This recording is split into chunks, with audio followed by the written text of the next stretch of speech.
Parachute pants. Y'all got the new phone today, yo. I you ain't gonna fuck up with no interview. Got the i4 shit. I was doing a Steven Espinoza interview, right?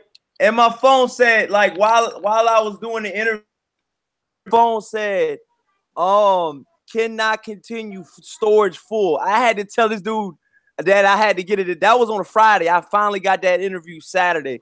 You know what I'm saying? But I was like, this can never happen to me again, man.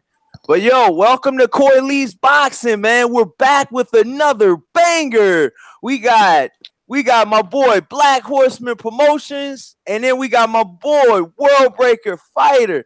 So yo, you know what I'm saying? Check them out, man. They got their own YouTube channel. Go subscribe to them, man. They with us, so you know what I'm saying? We all together, man. So yeah, man. This dude Eddie Hearn went nuts, man. God damn. Oh my God, man. I don't know where to begin with this dude, man. This dude is off the chain, man. So in recent statements, man, I'm gonna let y'all know right now. In recent statements, I'm gonna read it off right now what Eddie Hearn told Adrian Broner, man. And Adrian Broner just put this dude on blast. Like, you know what? I'm gonna let everybody see what you're sending out. And in breaking news, man, Gabriel Rosado just signed a 5-year deal with Eddie Hearn. My personal opinion about the Gabe Rosado situation is I think he's going to use Gabe Rosado as a name to build up his lower level tier fighters so they can beat him. I mean, that's my personal opinion. A 5-year deal, Gabe Rosado, who no 5 fight. My bad, 5 fight. But that's still a lot of fights though. Can he go through 5 fights though? Yeah, does he have 5 fights left? Gabe Rosado's a name? Hey. Gabe Rosado's definitely a name. I gotta give him that. He's that to me, my personal opinion, he's definitely a name. I mean, he fought Triple G. I mean, you gotta understand he lost to him, but you know what I'm saying? I mean, to be honest with you, man, he fought Triple G pretty much in Triple G's like prime, and he went 10 rounds with him. It was a bloody mess. And but he had first came up in weight when he fought him. Yeah, he fucking could have been a world champion if it was not for that shit, dog. Because he had just came off of a win off of NBCSN. It's like a channel out here up north where we're at. And it's a fucking channel out here that it used to do like Amir Mansour used to be on that channel. Gabe Rosado used to be on that channel, and a couple other guys. K9 Bunridge used to be on that channel. And I seen him beat a guy for the final title eliminator. And his very next fight was supposed to be against K9 Bunridge. And my personal opinion is I thought he could have beat K9 Bunridge, man. And he fucking said no to that fight and fought Triple G his very next fight, man. If you're new to the channel, please like and subscribe. Like I said again, I got my boy World Breaker Fighting in the building. And I got my boy Black Horseman Promotions. He is live in the flesh. You know what I'm saying? So we back, dog. We back, man. Basically, what you're saying about Gabe Rosado and Triple G is Triple G caught him on a caveat. Hey, man. Hey, I'm gonna be honest, man. He probably seen that money. It probably went for that title deal because you only go get 25% of the money against K9 Bunridge, and he was thinking like 25% of maybe at that time 300,000 would have been on the lower end of 100,000. As opposed to fighting Triple G, he possibly could have got at least 300,000 for fighting Triple G. I'm just saying, dog. Yeah. You know what I'm saying? And that's my personal opinion. I think he's seen the money, and Gabe Rosado ran to it. But now Gabe Rosado, if y'all just joining in, he signed to Eddie Hearn Matchroom promotional deal, and he's there for a 5-fight deal. So yeah, man. Let me see what the chat's saying, man. How's everybody doing in the chats? We got Larissa Johnson in the chats. We got Kasam in the chats. We got Thompson. Shout out Thompson, man. We got Power Circle. We got Emmanuel, man. What's up? World Breaker in the building, man. We got everybody in there, man. Shout out to everybody, man. They're saying, what's up, Black Horseman? They're saying, what's up, World Breaker? We got everybody showing love, man. That's all good, man. So, yeah, man, Eddie Hearn is trying to offer, I'm going to get to you guys in a second on what y'all think about this. Eddie Hearn is trying to offer Adrian the Problem Broner a 3-fight deal, and it states, He says, this is the email states. This is the email that Eddie Hearn sent to Adrian Broner. Breaking news. He says, I would be very interested to offer Adrian Broner a 3-fight promotional agreement as follows. Fight 1, September 2018, purse, $2 million even. Fight 2, March 2019, purse, $2.25 million. So $2,250,000. Fight 3, September 2019, $2.5 million even. He said Eddie Hearn later goes on to say in the email, this will give AB security and also a concrete schedule to work from. It says 3 fights in 12 months. Exclamation mark. He says, I will await your feedback, and I am here to answer any questions you have for me. Adrian Broner's rebuttal. Then I'll get to what y'all think about it. Adrian Broner puts on his Instagram. He says, I'm sorry, at Eddie Hearn. You a good guy and all, but you tried to give me a worse deal than Rock Nation offered me with the crying emojis, crying laughing emojis. He says, hashtag, this shit is over. Hashtag, slave deal. Hashtag, 5 middle fingers. Wow. I didn't know he said all that. The shit is over, nigga. Black Horseman. What do you have to say about that, my brother? I'm talking about, nigga, I was busting up laughing when I seen that response. That nigga said, the shit is over, nigga. God damn. Worse a deal than the Rock Nation deal. Oh, man. I put up a video, man. That's like a Walmart deal. He's like, you know, supposed to have all this money, and you want to pay minimum wage and shit, man. He want to pay what he worth. Broner don't need no fucking promoter first off, because the man can sell out an arena by itself. And you know, Eddie Hearn, man, come over here flexing like he that shit, man. Like motherfuckers not eating over here. My fighters is eating over here, bro. You know what I'm saying? So he over here acting like that means something. Yep, you're gonna get 2 million, then 2.5, and nigga 5 middle fingers and laughing emojis off that shit, bro. Get up out of here. This shit is over. Well, Breaker, what you gotta say about this, dog? I mean, this shit is live, dog. I mean, let's be honest, man. This is what this guy's offering him right now. Well, I'm looking at the tweet right now. He broke it down, but more importantly, what he did was he just put a stab in Eddie Hearn's credibility with boxers. So you know, this is a fuck shit deal is basically what he's getting at. And at the end of the day, he put his ass on blast in public, and so it makes him look like an asshole and a fool. So he kind of went to the wrong guy to try to make a deal like that, and especially to put it out in public, he fucked himself. Bottom line. So if you guys are just now joining the chats right now, man, Eddie Hearn just tried to sign Adrian the Problem Broner to a 3-fight deal. The first fight would have been about $2 million. Second fight, $2.2 million. Third fight, upwards of $2.5 million. Now he did not put the particulars in there, so it could be some particulars to add to that. But I know for a fact Adrian Broner's last fight was around $1 million. But we're not sure what he got, because you know for sure that Al Haymon does treat his fighters very handsomely. And I don't think, my personal opinion about Al Haymon, man, I don't think he puts what he pays his fighters in full on black and white, man. What do you guys think, man? Well, Cal Enigma, what's good, dog? We up in the building. What's up? It's my boy Cal Enigma, man. What's up, man?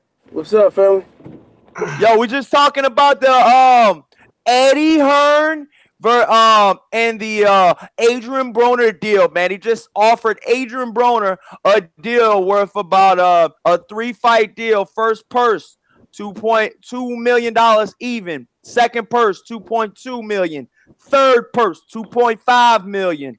Adrian Broner's rebuttal to that is, I'm sorry, Eddie Hearn. You a good guy and all, but he said you try to give me a worse deal than Rock Nation offered me. He said this shit is over. Hashtag slave deal with all middle fingers emojis.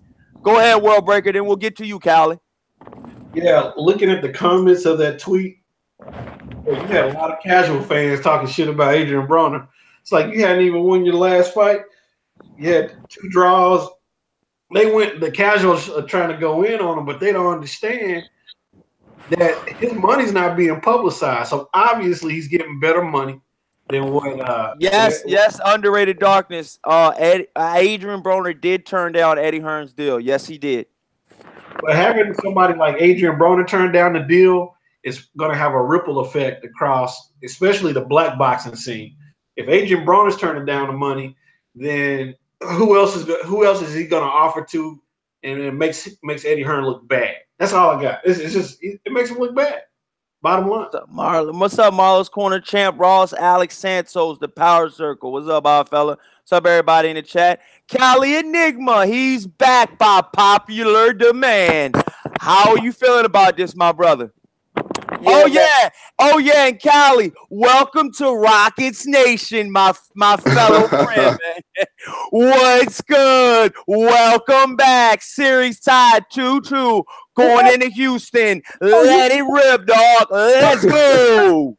Let's go. I'm reloaded. Let's go. 2-1?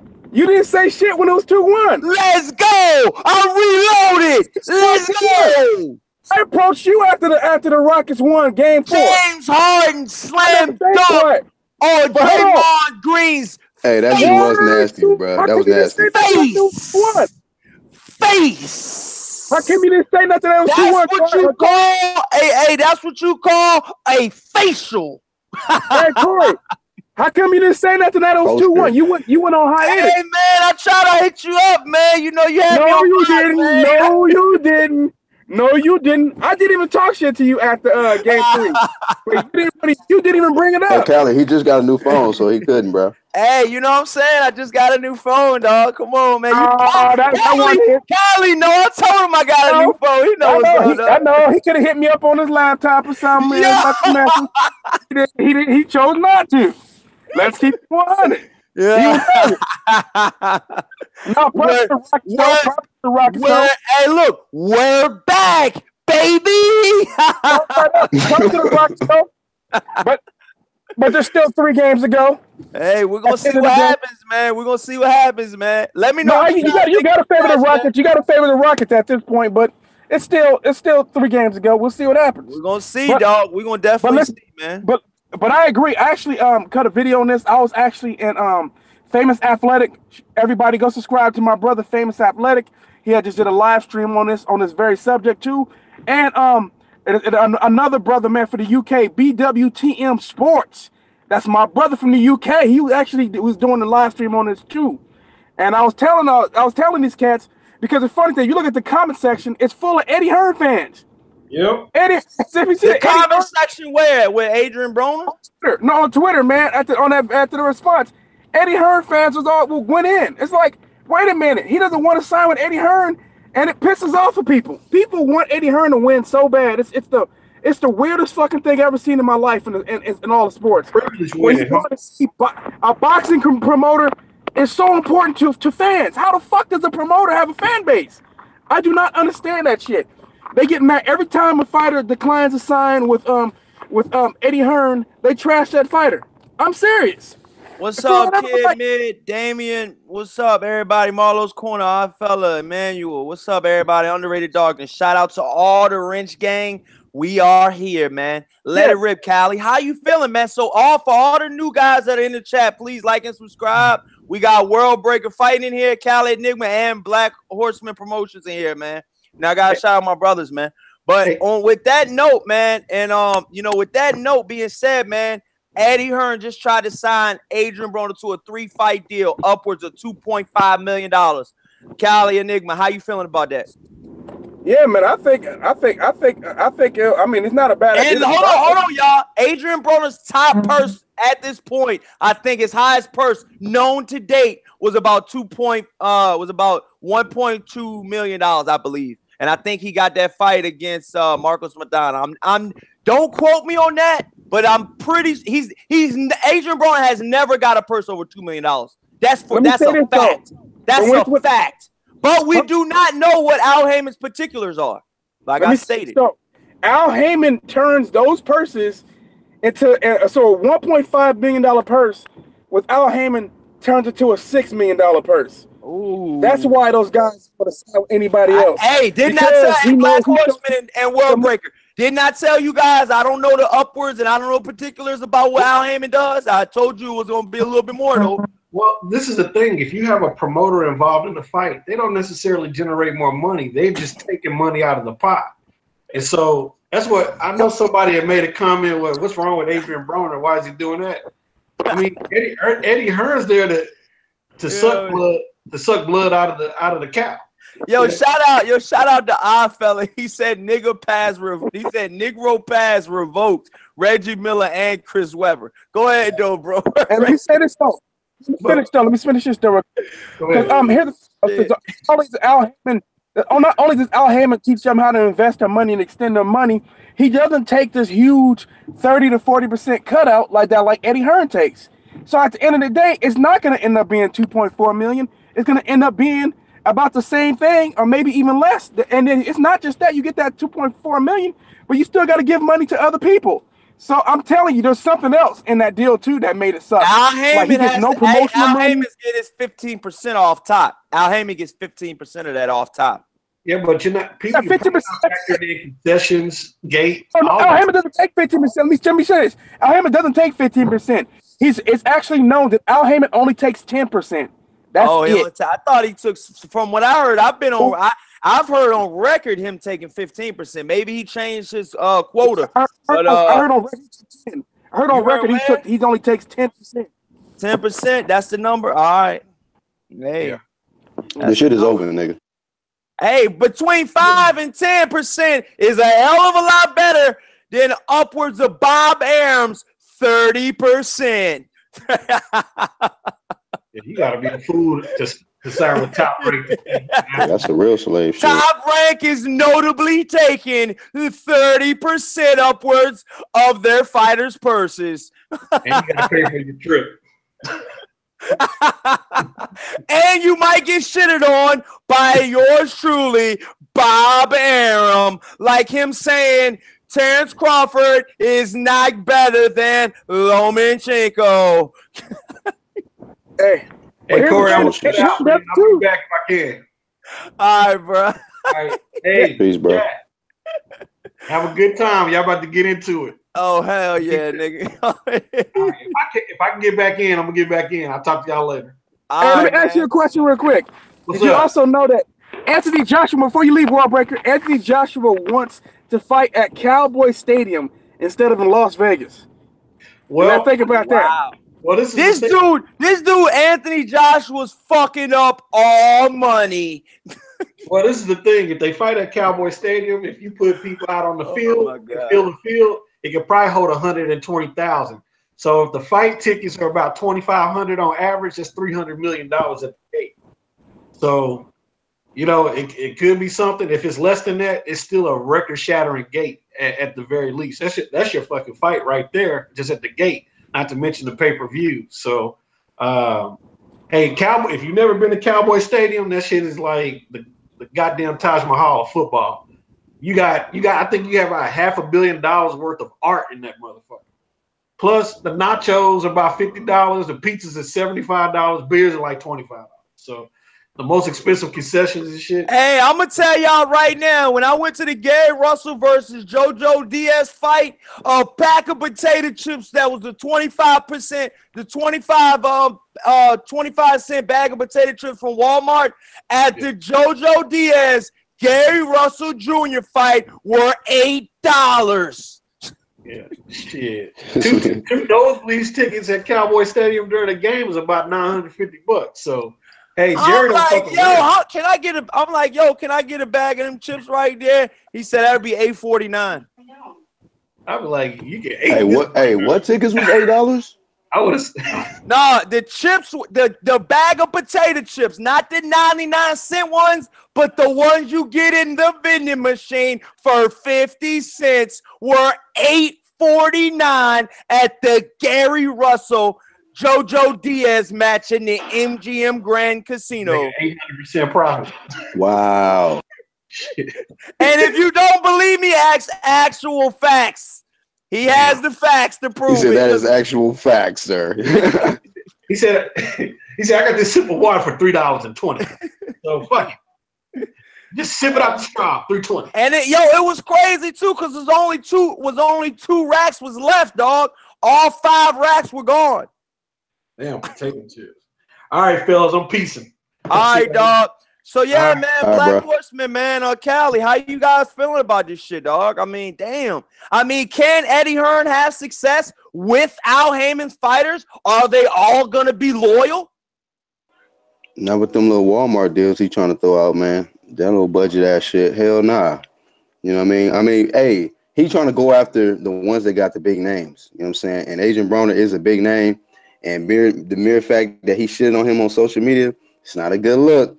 It's not a good look. You know, everybody else gonna be like, what? You know, so hey, Adrian Broner got a lot of, you know what I'm saying, I think influence. You know what I mean? Yeah. But then again, he has turned down some deals that he should have took, like that Rock Nation deal. What was it, 40 mil they offered him? And he turned it down. Yeah, you said what happened now? That deal, he turned down a Rock Nation deal. That was what, like a $40 million deal. The Rock turned Nation deal, Cali, you can quote me on this. You can back me up on this one. The Rock Nation deal was upwards of about, I want to say the Rock Nation deal was about between 20 and 40, between 20 and 30 million. I think it was a 5-fight deal. How much? 40 million, man. It was 40 million? God, yeah, it was 40. Damn. And he I'm almost willing to bet, man, Adrian Broner has not made 40 million yet. I'm almost willing to bet that. I don't give a fuck what Al Haymon did for this dude. Hey, because remember, y'all, Rock Nation gave Miguel Cotto a good deal, and he went through with it.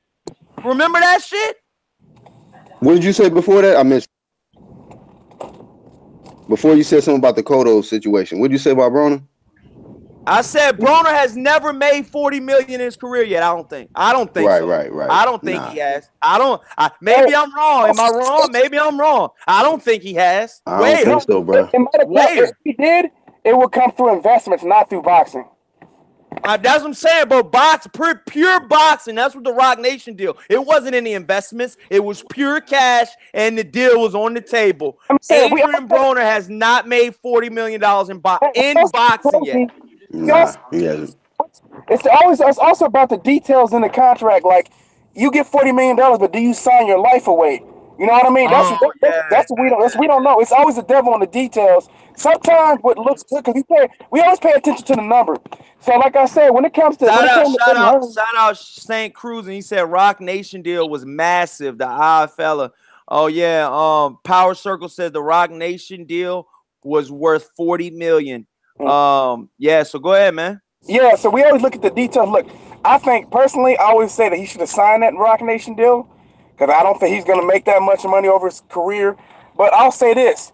The Eddie Hearn deal, the numbers, don't look at the number. Everyone keeps looking at the number, and they just believe that's what he's going to get. No, that's not what they get. You know what I mean? Some of that money goes to other things. You know, you got to pay the trainer, you got to pay the promoter, you got to pay the manager. You know what I'm saying? You have these other little fees, hotel fees, cooking fees. You know, there's all the types of different fees that you got to pay for, man. So the number never ends up being that much. But when you don't have a promoter and you get 1.5 million, I'm telling you, the 1.5 million versus the 2.5 million you get with Eddie Hearn, that you get more from the 1.5 million, and that's why he turned it down. I'm serious. What up, I'm glad you stated that, bro. Mike Biggs Boxing, what's good, man? But yeah, man, you know, my personal opinion, man, you know, with the Adrian Broner situation, man, Adrian Broner has turned down deals like this before, man. Let's be honest, man. Al Haymon, from what I'm hearing, man, he has 250 plus fighters, and I've not heard one. Yes, ladies and gentlemen, not even one talk bad about him, man. You got Mayweather over here. Every fighter's talking bad about Mayweather damn near, and you got Eddie Hearn. Damn near everybody on the outside is talking shit about Eddie Hearn, man. So with that being said, man, I think Al Haymon's the go-to right now for promotional, you know, for advising, you know, advising boxers, man. My personal opinion, man. Did y'all catch the Mayweather saga, man? Did y'all catch what was going on with the Mayweather, man? Ishe Smith has publicly went out and said that Mayweather has changed his number and that Mayweather is a hard person to get in touch with, and that Mayweather, and I'm quoting Ishe Smith, has not been paying Ishe Smith what he was, you know, deserved of. So, you know, Black Horseman, how you feeling about this, man? Wow. And then you got, hey, hold on, then you got Gervonta Davis saying that the only way to squash him and Mayweather's, you know, thing going on is that if they get in the ring in spar. This is the second guy challenging Floyd Mayweather to a spar match to work out and resolve their, you know, their issues. First being Adrian Broner, man. I think my personal opinion is I think Mayweather gives Adrian Broner and Gervonta Davis the business inside of the ring. But go ahead, Black Horseman. Then Cali.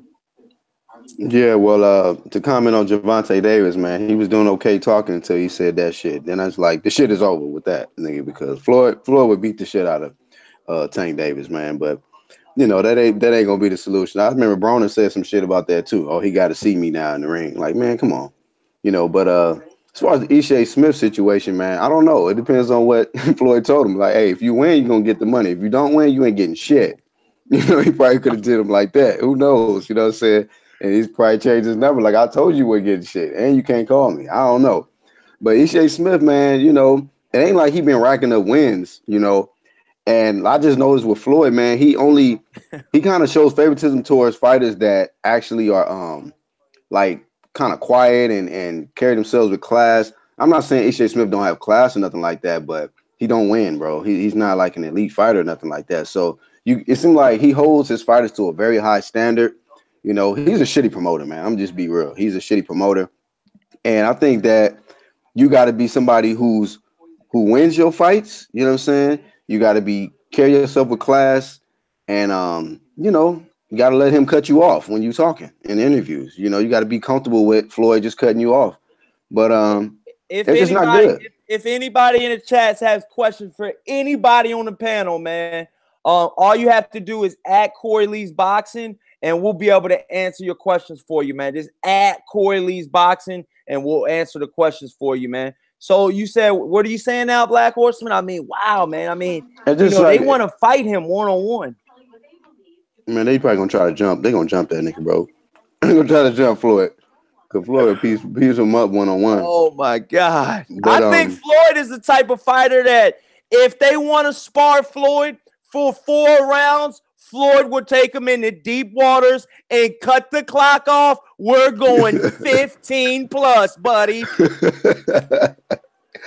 Yeah. He gonna do some other shit. This is the doghouse, baby.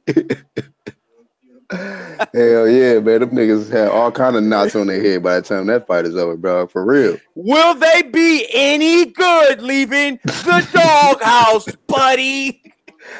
Yeah, them niggas be talking like Timothy Bradley after he got his ass whipped by Provodnikov and shit. He mumbling all over the place, man. Niggas talk about how the way Gervonta Davis talk now, shit, he'd be nigga mute by the time Floyd get done with him. It'd be terrible. Oh my God. And that boy from around your parts, man. So I know you don't want to see that happen. Yo, he says, the underrated darkness says, do y'all think Mayweather is the modern day Don King and Bob Arum? Without the hair and shit. I mean, shit. Floyd, man. Floyd he just too conceited, man. He too into himself, bro. I don't know what to say about Floyd. It just seems like every week, man, somebody else coming out. I guarantee next week it might be shit. What else other fighters he got? Badu Jack already said some shit when the fight was over. He was like, man, maybe the judges don't like Mayweather. He said maybe they're jealous of him. I'm like, yo, what does Mayweather got to do with your decision? God damn. With your decision, buddy. Right. You have 4 draws, you know. And it was a close fight, man. But, you know, hey, it is what it is. I mean, that's probably, you know, a good way for him to try to deflect off his performance. Because he starts late, man. Well, welcome back, dog. You back? Plans change like a motherfucker. Oh, he is back. World Breaker is back, baby. He told wifey, you know what? I ain't gonna go because Corey Lee. Corey Lee's boxing is first. He like he ain't been live in a minute, so I got to stay there for Corey, man. Yeah. Shout out, man. The love is real, man. Smash that like and subscribe, man. So what's the deal with you, World Breaker? You're back, buddy. I'm black and I'm back. Isn't that bitch? No.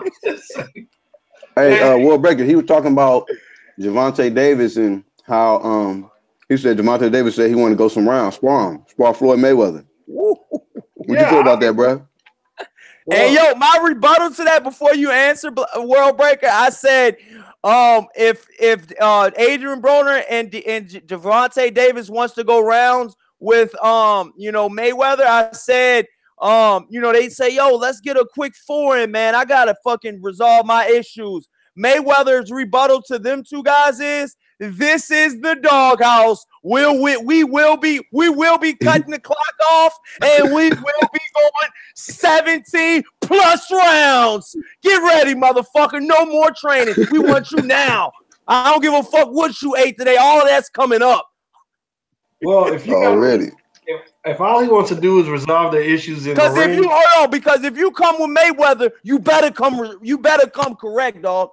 I'm being real with you, dog, because Mayweather gonna come to you correct. Yeah, maybe a couple of years ago. I don't know about now. I got Mayweather beating both of them dudes in sparring, dog. That's me. You don't think Floyd can fuck with him now? What? No, it's not that. I don't think that. Floyd is nearly a year removed from his last fight.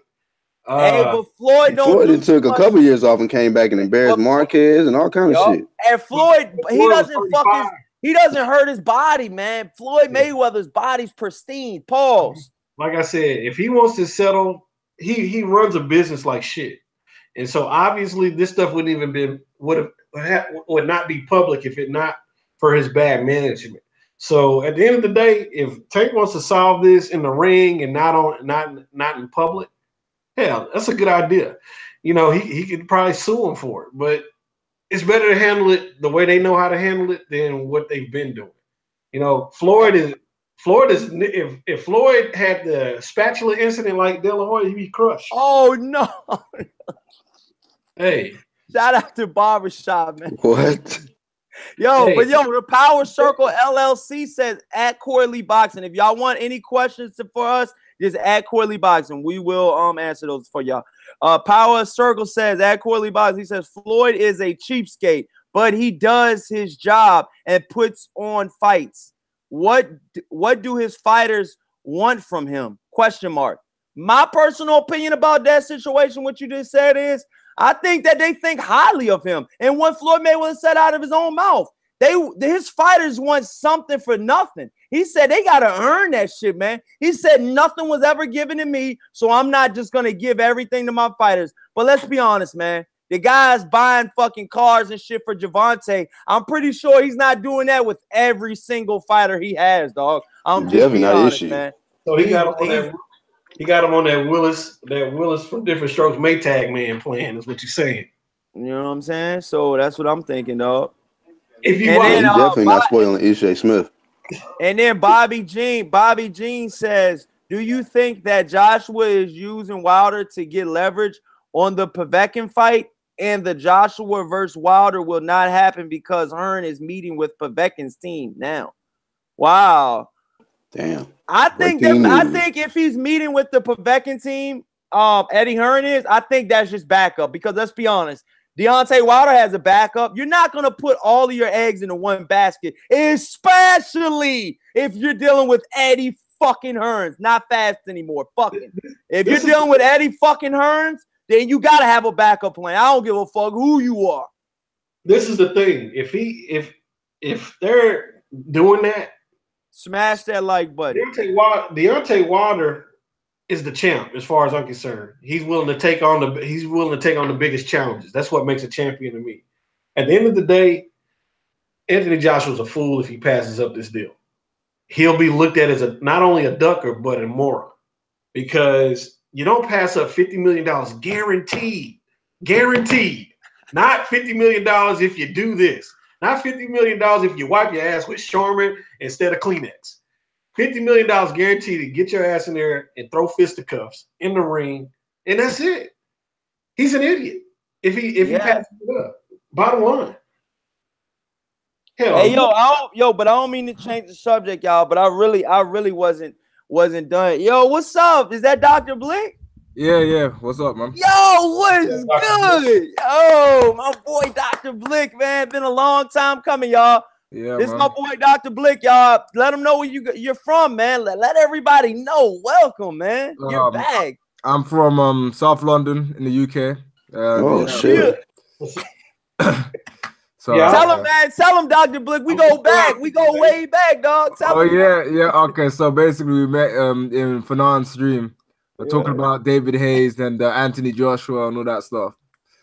I'm a massive Usyk fan.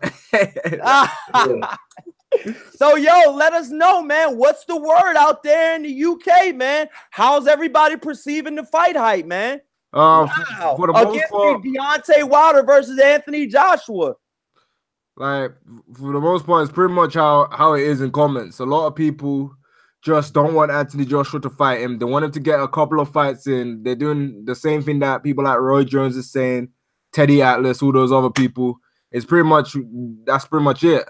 And people keep saying that Wilder keeps pretending they don't really want to fight. A lot of people are trying to do all they can to side with AJ, no matter what. Wow, that's how they're acting in UK for real? Yeah, a majority of people. The only people that aren't acting like that are people that are not biased towards Anthony Joshua and UK fighters. Let everybody know in the chats, are you biased? Let them know about yourself, man. Who are you? Nah, I ain't biased. I know Deontay Wilder wants to fight more than Anthony Joshua does. Anthony Joshua's body language, the stuff he's saying, and even when he's trying to trash talk, it's just not convincing as well. So, like, based on everything that he said and the stuff based on Wilder saying, because they're saying Wilder talks too much, so he's keeping quiet. And now it's just AJ's team just talking and talking and talking. I don't think they want the fight. And if the fight doesn't happen, they're going to blame it on Deontay Wilder and they're going to fight Povetkin because it's mandatory. But, they're trying to get the fight in the UK. A lot of people even commented on my video saying that America is dodgy and saying that the UK is more legit in terms of not fixing fights. I'm just like, did you see tackle? That's attack him, bro. 3 punches and he gets stopped. Wow. How can you be?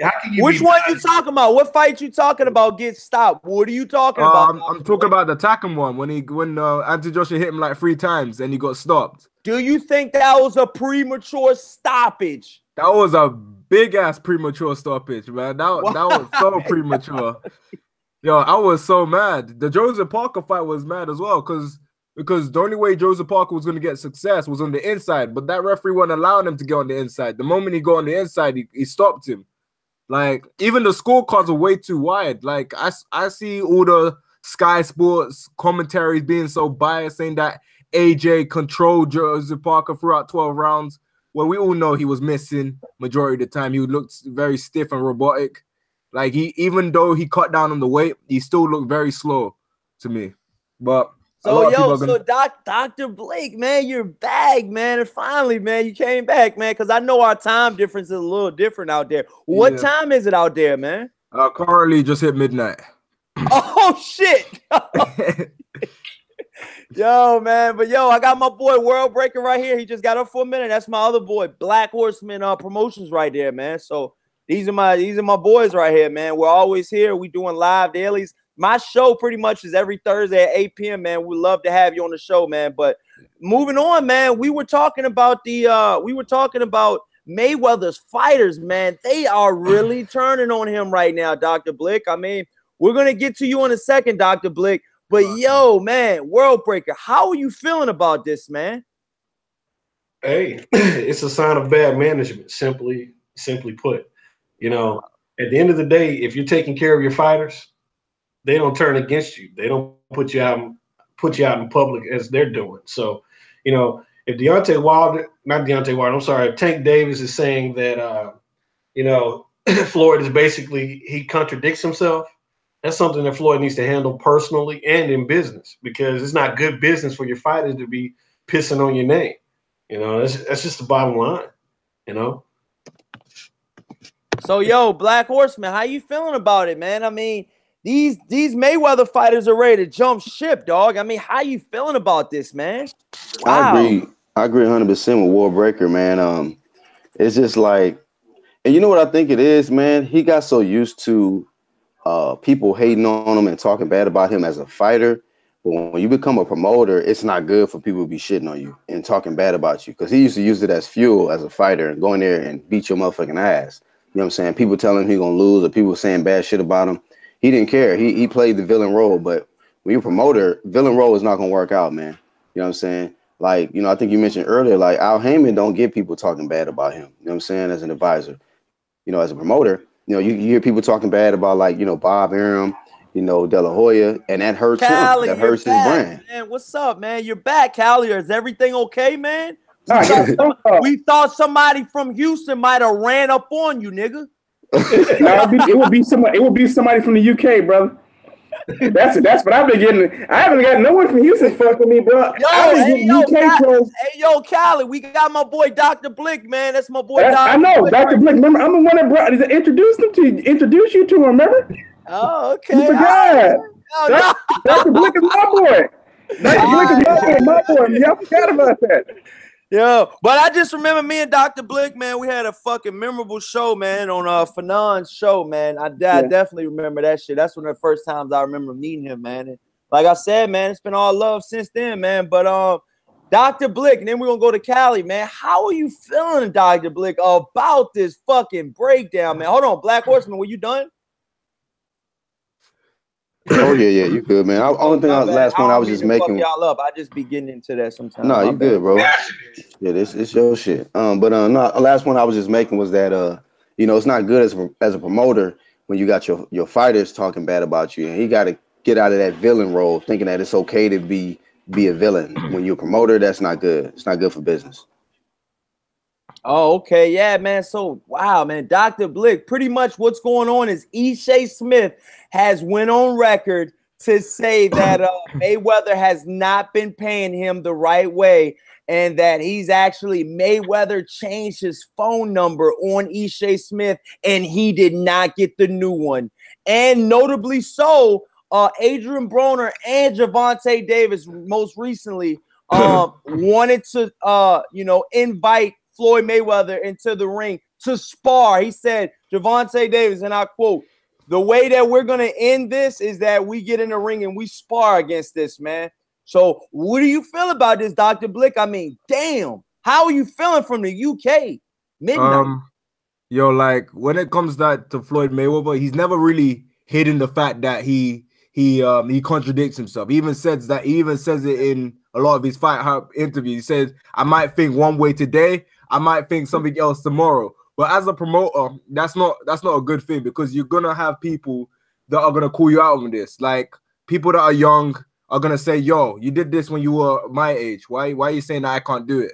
So, like, with Tank, I feel like he wants to fix things, because he said the way he's being moved, it's not the problem. He's just saying Floyd's hating on him and doesn't want to see him do well. So I feel like he wants to find a solution to it by sparring him and by trying to get this sorted. But it's kind of weird, because why are all these people coming out now? You're complaining that you're not getting paid now because Tank Davis is doing it. Like, it's weird to me, because, like, Badu Jack is fine. He ain't complaining. Like, why? And Ishe Smith, to be honest, for Ishe Smith to be upwards of 40 years old, he's been still fighting, dog. I'm being honest. He's been still fighting. I'm not sure he gets those fights with another promotional company, and I'm being flat out real, man. Being real as fuck right now here at Corley's Boxing. This dude is upwards of 40.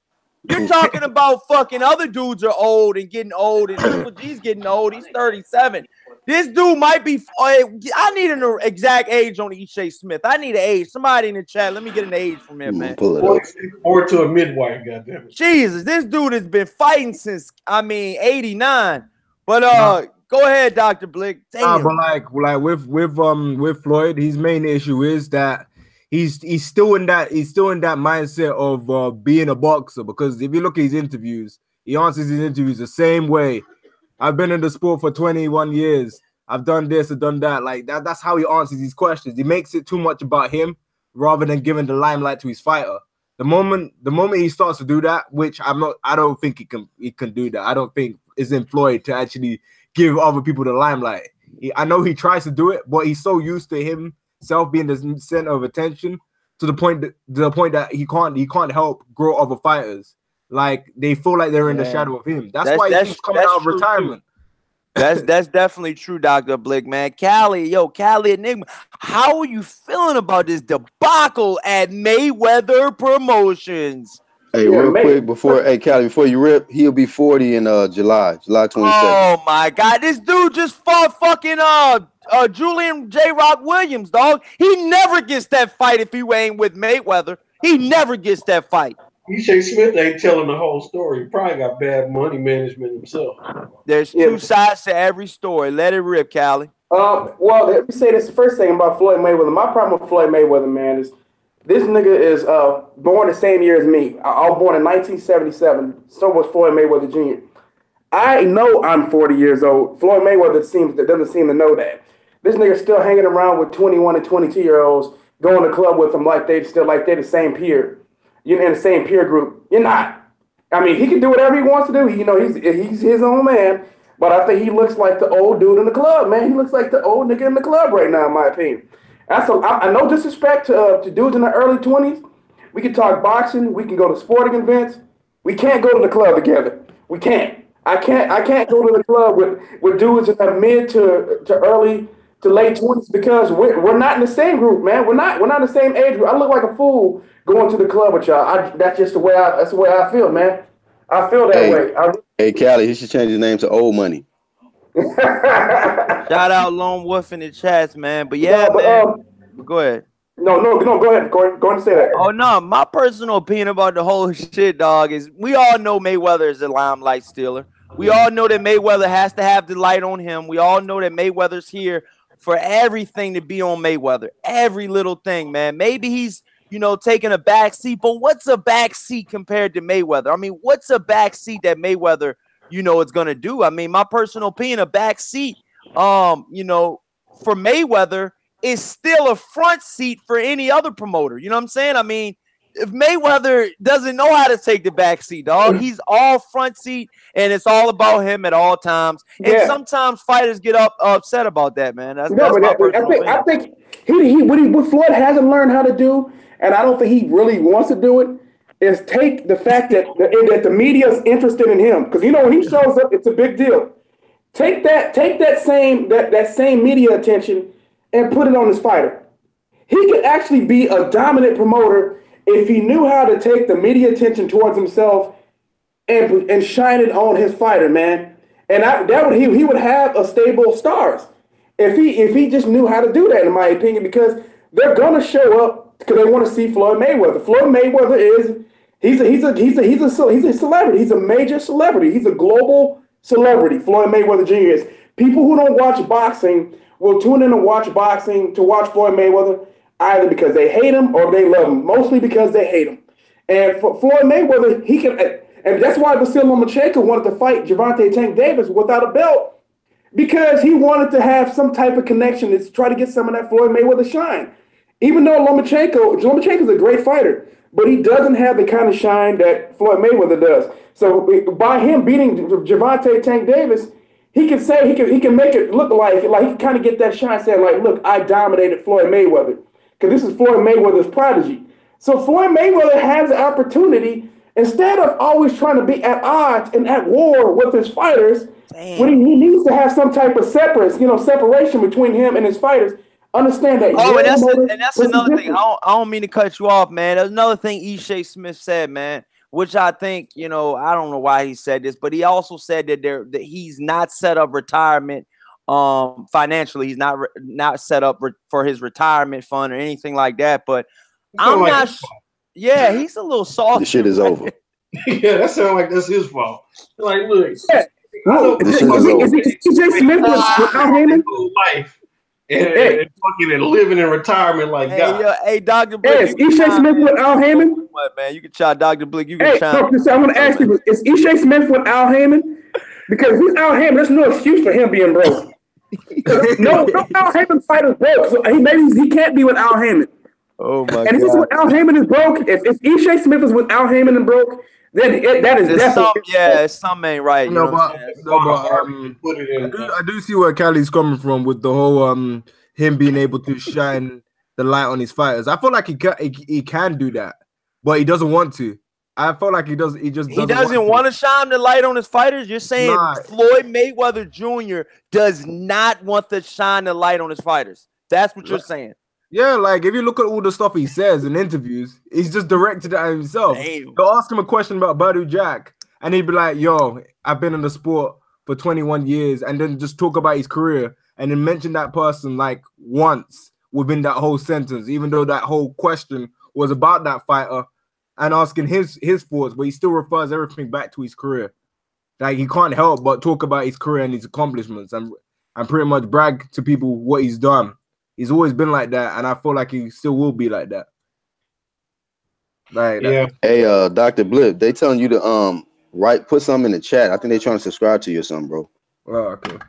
Yeah, shout out Dr. Blick, man. Go ahead and subscribe to him and subscribe to everybody on the channel. We got Cal Enigma, subscribe to him. Yeah, we gotta get World Breaker Fighting and subscribe to Black Horseman. No, we got to get Dr. Blick on some more stuff. Hey, Dr. Blick, hey, bro, I want to get your contact information, man, up and put it in. Man, you can actually email me when you get a chance, so we can actually talk outside of this place, man. I got some stuff I want to holler at you about. Yo, but definitely, bro. Yo, Dr. Blick, hey, Dr. Blick, did you check out my interview, man? I did some interviews this past weekend. Yeah, I saw all of them. I saw all of them. Oh, you did? All right. How you think I did? I like the one with Jared Hurd. Oh, you like that one? Yeah, I like that one. Man. Yo, how you feeling? Yo, now that we're on that subject, man, how does Kell Brook do against Jared Hurd? Yo, he's gonna get both his eye sockets broken. Oh no! What? You're from the UK, man. Come on, man. No, man. The guy, Kell Brook is like Jared Hurd is borderline, like a walk around weight, a super middleweight, man. At least, like that guy is big, man. 6'1", Kell Brook being 5'9", like no, that's a bad fight for him. And Jared Hurd's very durable as well, and he's got a great chin. He's just gonna walk Kell Brook down. Kell Brook's that's a bad match. Gregory Wyatt says, as Dr. Blick, is there a sense of cognitive dissonance and or shame in the UK regarding Joshua? Shout out. No one really dislikes Joshua in the UK. Like a lot of people love him for the most part. It's because of the way Eddie Hearn is making things out to be. Is more so they're trying to make Wilder's offers and the stuff he's saying unreasonable and unrealistic in terms of the way he's done it. They're saying that sorry y'all, we're dropping from subject to subject, man. We're gonna jump. I'm trying to get back on the Jared Hurd versus Kell Brook, because that's a fight that actually could happen. But go ahead and answer that first, man. I want you to answer. That's what the fans want to ask you. But like it's the way Eddie Hearn's making things out to seem. He's making it out to seem that Wilder's offer is not reasonable. They're trying to imply that they don't have the money. They're trying to imply that he's not serious about the fight. They're trying to imply that he doesn't really want the fight and that they want the fight. And they're trying to call him on his bluff. They're like, that's all that I'm seeing on Sky Sports. They're trying to say the fight is getting close. Wilder's saying this. The fight is. They're trying to hint that the fight is getting close. What is Sky Sports, like a ESPN to y'all? Like ESPN it is. It's like the main source of. So what are they saying at the main source? They're pretty much saying that Deontay Wilder is a what? A great fighter, a ducker, they're saying he's a great fighter. Like they respect Deontay Wilder. They know what he can do. They know his record. They know what he's about. It's just more so.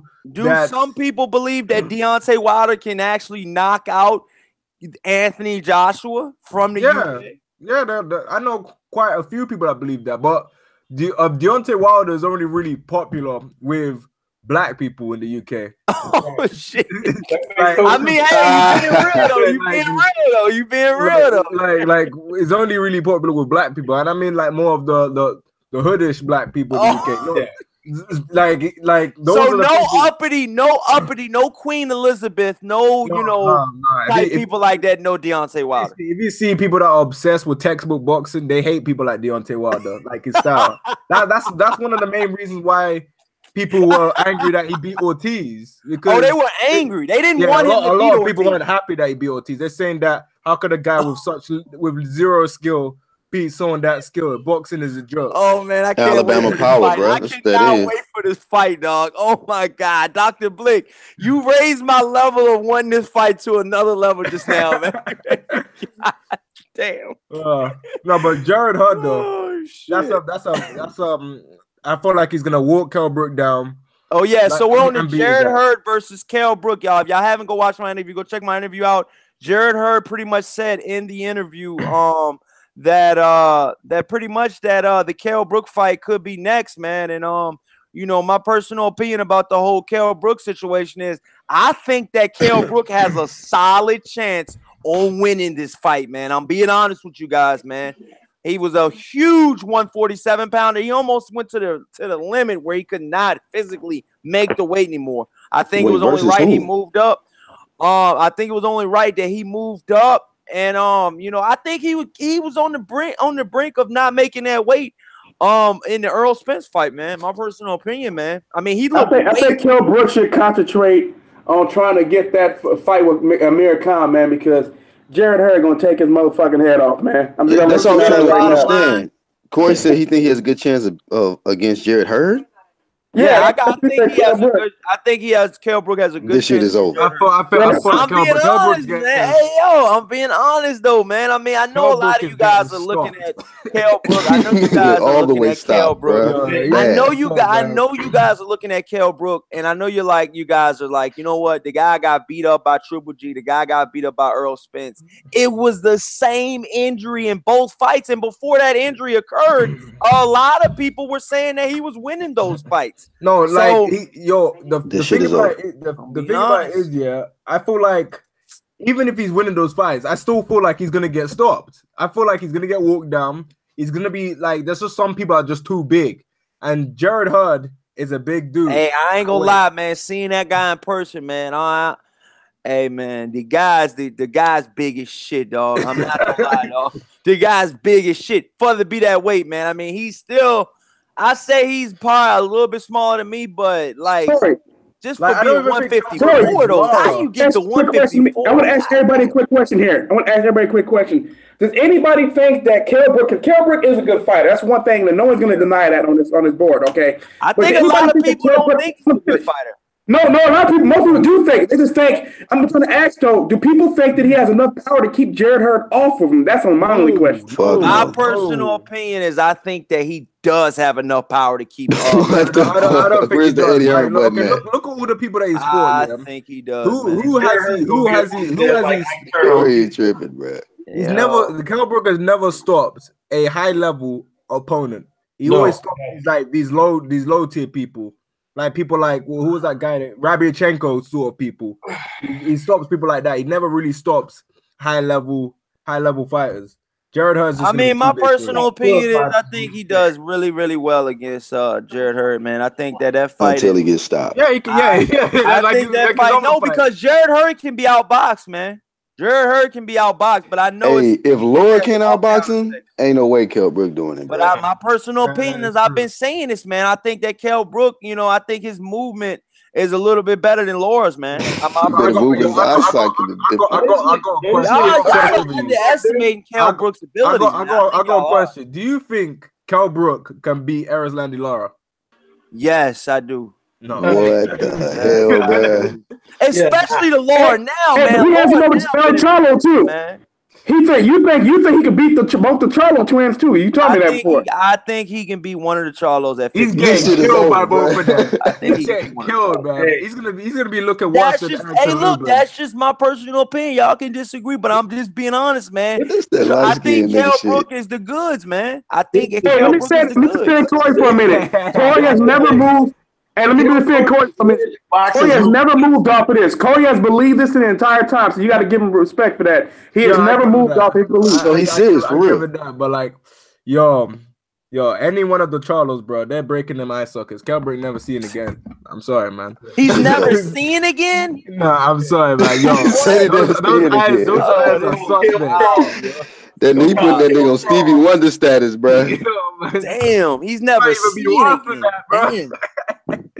He's gonna be Kell. Wow, dog. I'm from the UK, man. I like Kell. Hey, let me up in this thing. Please say something, Santee. Everybody like Kell Brook, man. Good, man. This Ron O'Neal shit. What's going on, family? What's up, y'all? What's up? What up? Yeah, man, I hear shit. Santee, hey, let us introduce you to the brother of Dr. Blick from the UK, man. It's a good dude.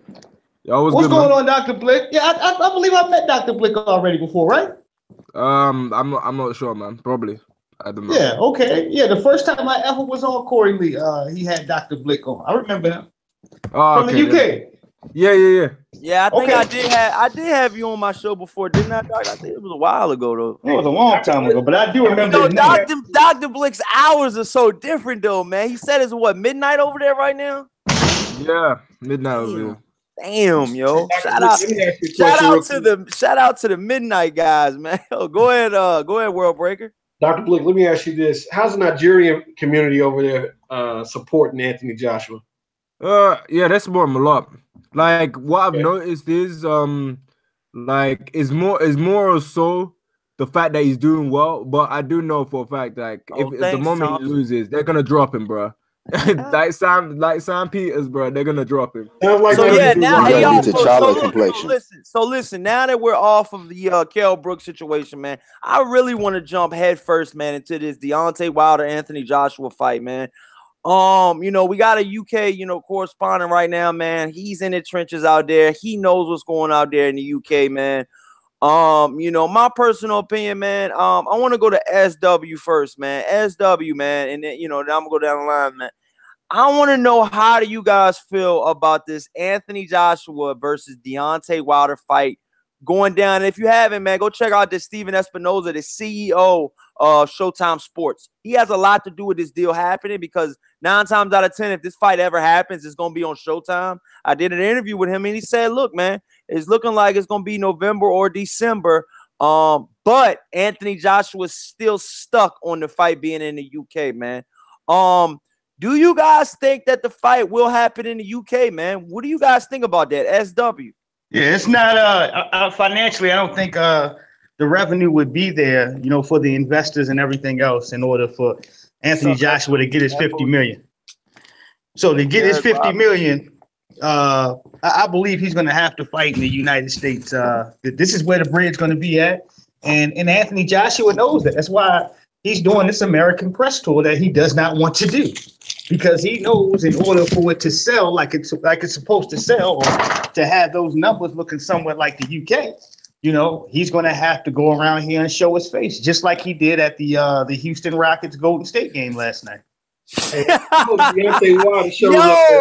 This dude, Dr. Blick, I know you was probably night when the game was on, man, but the fucking correspondents, Reggie Miller and fucking Chris Webber, asked him, when are we gonna see the Deontay Wilder Anthony Joshua showdown? Corey Lee. They called him. Hold on, Corey Lee. They called him Anthony Johnson last night. Anthony Johnson. What? Yeah, I saw that. I saw Boxing League posted it. What? Yo. No, Eddie Hearn can't talk now because they couldn't even get Anthony Joshua's name right. Talking about no one knows who Deontay Wilder is. Reef watching good. But yo, that's what I'm saying, man. So how you feeling about it? World Breaker, how you feeling? About Anthony Joshua, or the alias Anthony Johnson? Essentially, Anthony Joshua versus Deontay Wilder fight happening in the UK. That's the only way that Anthony Joshua says the fight gets made. Is pretty much what he's saying. No, he changed it. He wants it in Cowboy Stadium now. Okay. What? Yeah. I thought he said he wanted a rematch in Cowboy Stadium. He said he wanted 2 fights with Deontay Wilder. Remember that now. He said he wanted 2 fights now. I'm thinking the first fight, from what I'm hearing, is got to be in the UK from what Anthony Joshua said. Now, the rematch can be in Cowboy Stadium is from what I'm hearing. The rematch. He wants 2 fights. He wants 2 fights with Deontay Wilder, win or lose. That's from what I'm hearing. I'm going to tell you this right now. That's not going to happen for the simple fact that Deontay Wilder put up $50 million. So no non-starter right there. This is what I think. At the end of the day, feeling, World Breaker? At the end of the day, Anthony Joshua, Eddie Hearn, Barry Hearn hadn't thrown a lick of money on the table. What they do is basically they look at it from a hustler standpoint. Al Haymon looks at it from a business standpoint. Business people are willing to invest in things. And so Al Haymon got with his money team. They put $50 million guaranteed on the table because Anthony Joshua asked for it. Now, when it was Eddie Hearn's ball in the court, Eddie Hearn wanted to offer $12.5 million as a flat. But smash that like and subscribe, y'all. Please subscribe, man. But what happened was he didn't have any parameters for a fight. It was just, hey, if the fight generates this, you'll get this. Al Haymon's put it on the table. So basically, he checkmated Eddie Hearn to a point where you can't do anything but weasel out of the deal, no matter how you look at it. Any biased fan of Anthony Joshua, at the end of the day, you can't turn down $50 million. You're asinine to do it. You know, and right now, all this shit is posturing. The fight's going to happen in the United States. Anthony Joshua needs to come out of the UK because, hell, Lennox Lewis got out of the UK fairly early in his career and never went back. At intermittent times he did, but his money was made in the United States. It's just a fact. It has nothing to do with being the home country. What Anthony Joshua wants is a home field advantage where the refs are probably a little greased. Everybody's a little greased over there when it comes to fight game. And for you guys out there, that's one of the main reasons why Anthony Joshua wants to fight in the UK. He's thinking that he's going to get jobbed out here in the US. He's thinking that the refs are going to job him when it comes down to the scoring. My personal opinion here at Corey Lee's Boxing, this fight has zero chance on going to the scorecards. Right. This is the stupidest shit I ever heard. Zero fucking chance. How you gonna get robbed by the judges? Zero. You gonna be stressed. Zero. Hey, he wants that Italian referee so they can maybe no engagement. Just like that Italian referee wouldn't let him fight. Hey, go ahead, World Breaker. Then we're gonna go to Cali, man. Go ahead, World Breaker. Thing is, this guy is a spoiled brat in that sense. He's fighting at home. You're a world champion, so you fight across the world. You represent the world. You have 4 belts, but you don't have the main belt. That's how I look at it. In order to get the main belt, the guy that's putting up the money has the main belt. You got to go to him. There's nothing about you that's an A side now. The A side put up the money. The B side is going to have to get the honey at the end of the day. So 40 fights. Oh, what's up, man? Yo, my brother Sherrod, my blood brother is in the chat. Yo, shout out Sherrod. He's under Ford Bros Rose. Yo, shout out my brother Sherrod. What's up, bro? You see me, dog? Got the people on deck, dog. See, I got my family. They don't really know about my world out here, dog. I got like 2 different lives, dog. But yeah, go ahead though, man. But yeah, let me go ahead and wrap it up so I can get to everybody else. Yes, wrap. All right, so look, Callie, go ahead, man. Let it rip, man. Then we're gonna go to Dr. Blick and Black Horse. Let it rip, dog. Here's the thing. So Deontay Wilder offered $50 million. It's the money he asked for, plus he gave him 50-50, so he's going to get money on the back end. If this fight flops, he still gets $50 million. This fight should have been signed yesterday. It's an absolute joke that we're arguing about this dude possibly having a fight in the UK. Anthony Joshua is looking for a referee, that Italian referee, so he won't allow Deontay Wilder to hit him. And that's why he wants to fight in the UK. So at this point, man, I'm so sick of Anthony Joshua, man. He's acting like a coward, man. I'm tired of that dude. I just want him to hurt the sound of the fight, get knocked out, and we can move on. Oh, shit. Yo, Dr. Blick, one of the guys in the chat before you answer that, he says, because Sam says, hey, Corey Lee Abaza, ask Dr. Blick, what is his honest opinions are about AJ and the Hearns, like if he feels they're disgraceful or not. So you might want to answer that before we get into the UK. Okay, my opinion on AJ is that he what's it? I don't like his lack of urgency to fight. Oh yeah, that's another thing too, man. I want to know what I've really been wanting to ask you this, man. Well, I've been wanting to ask anybody from the UK this. A real dude from the UK, man. You're a real dude from the UK. How do they perceive Eddie Hearn, dog? Because I've been hearing boos, dog. Real shit. If y'all go look at Anthony Joshua versus Takam, they booed Eddie Hearn when he got on the mic, dog. I mean, no, the Anthony Joshua versus Parker fight. They booed Eddie Hearn, dog. So how do they feel out there with Eddie Hearn? They booed him in both, Corey. They booed him in both. They booed him in both. They booed him in Klitschko too. Oh shit! So he like Eddie Hearn's never really been. I feel like he's like this weasel type of promoter type guy. Like you know what I mean? Like you can already sense that he's not really like everyone knows what he's like because you got that vibe around him that he just seems like someone that will be dodgy, like someone that's always got something up his sleeve. The way he be smiling all the time and be changing up his words and changing up his tune. People know he lies. It's just people don't want to listen to it. People don't want to agree. They don't want to accept. Like you got people out there that just like try to ignore some stuff that Anthony Joshua was saying. Me, personally, I don't like the stuff that Anthony Joshua's been saying. I like him as a fighter. Like I feel like he's an entertaining fighter, but I do not like the lack of urgency in terms of his willingness to fight Wilder. Like you got all the belts. So do you trust Eddie Hearn? Hell no, bro. I don't trust Eddie Hearn, man. Nah, hey, yo, join me, SW, World Breaker, Black Horseman, and Cali. There's an ongoing count on guys that do and women that do not trust fucking Fast Eddie. Go ahead, dog. Can't even call him Fast Eddie. He can't secure no fighters over here. You got to earn the name Fast. Wow, man. Yes, I mean, so World Break. I mean, Dr. Blick. Last but not least, before I get to Black Horseman, does the fight happen in the UK, man? How are you feeling about that? Does the fight happen in the UK? I mean, what's the consensus right now? What do you think?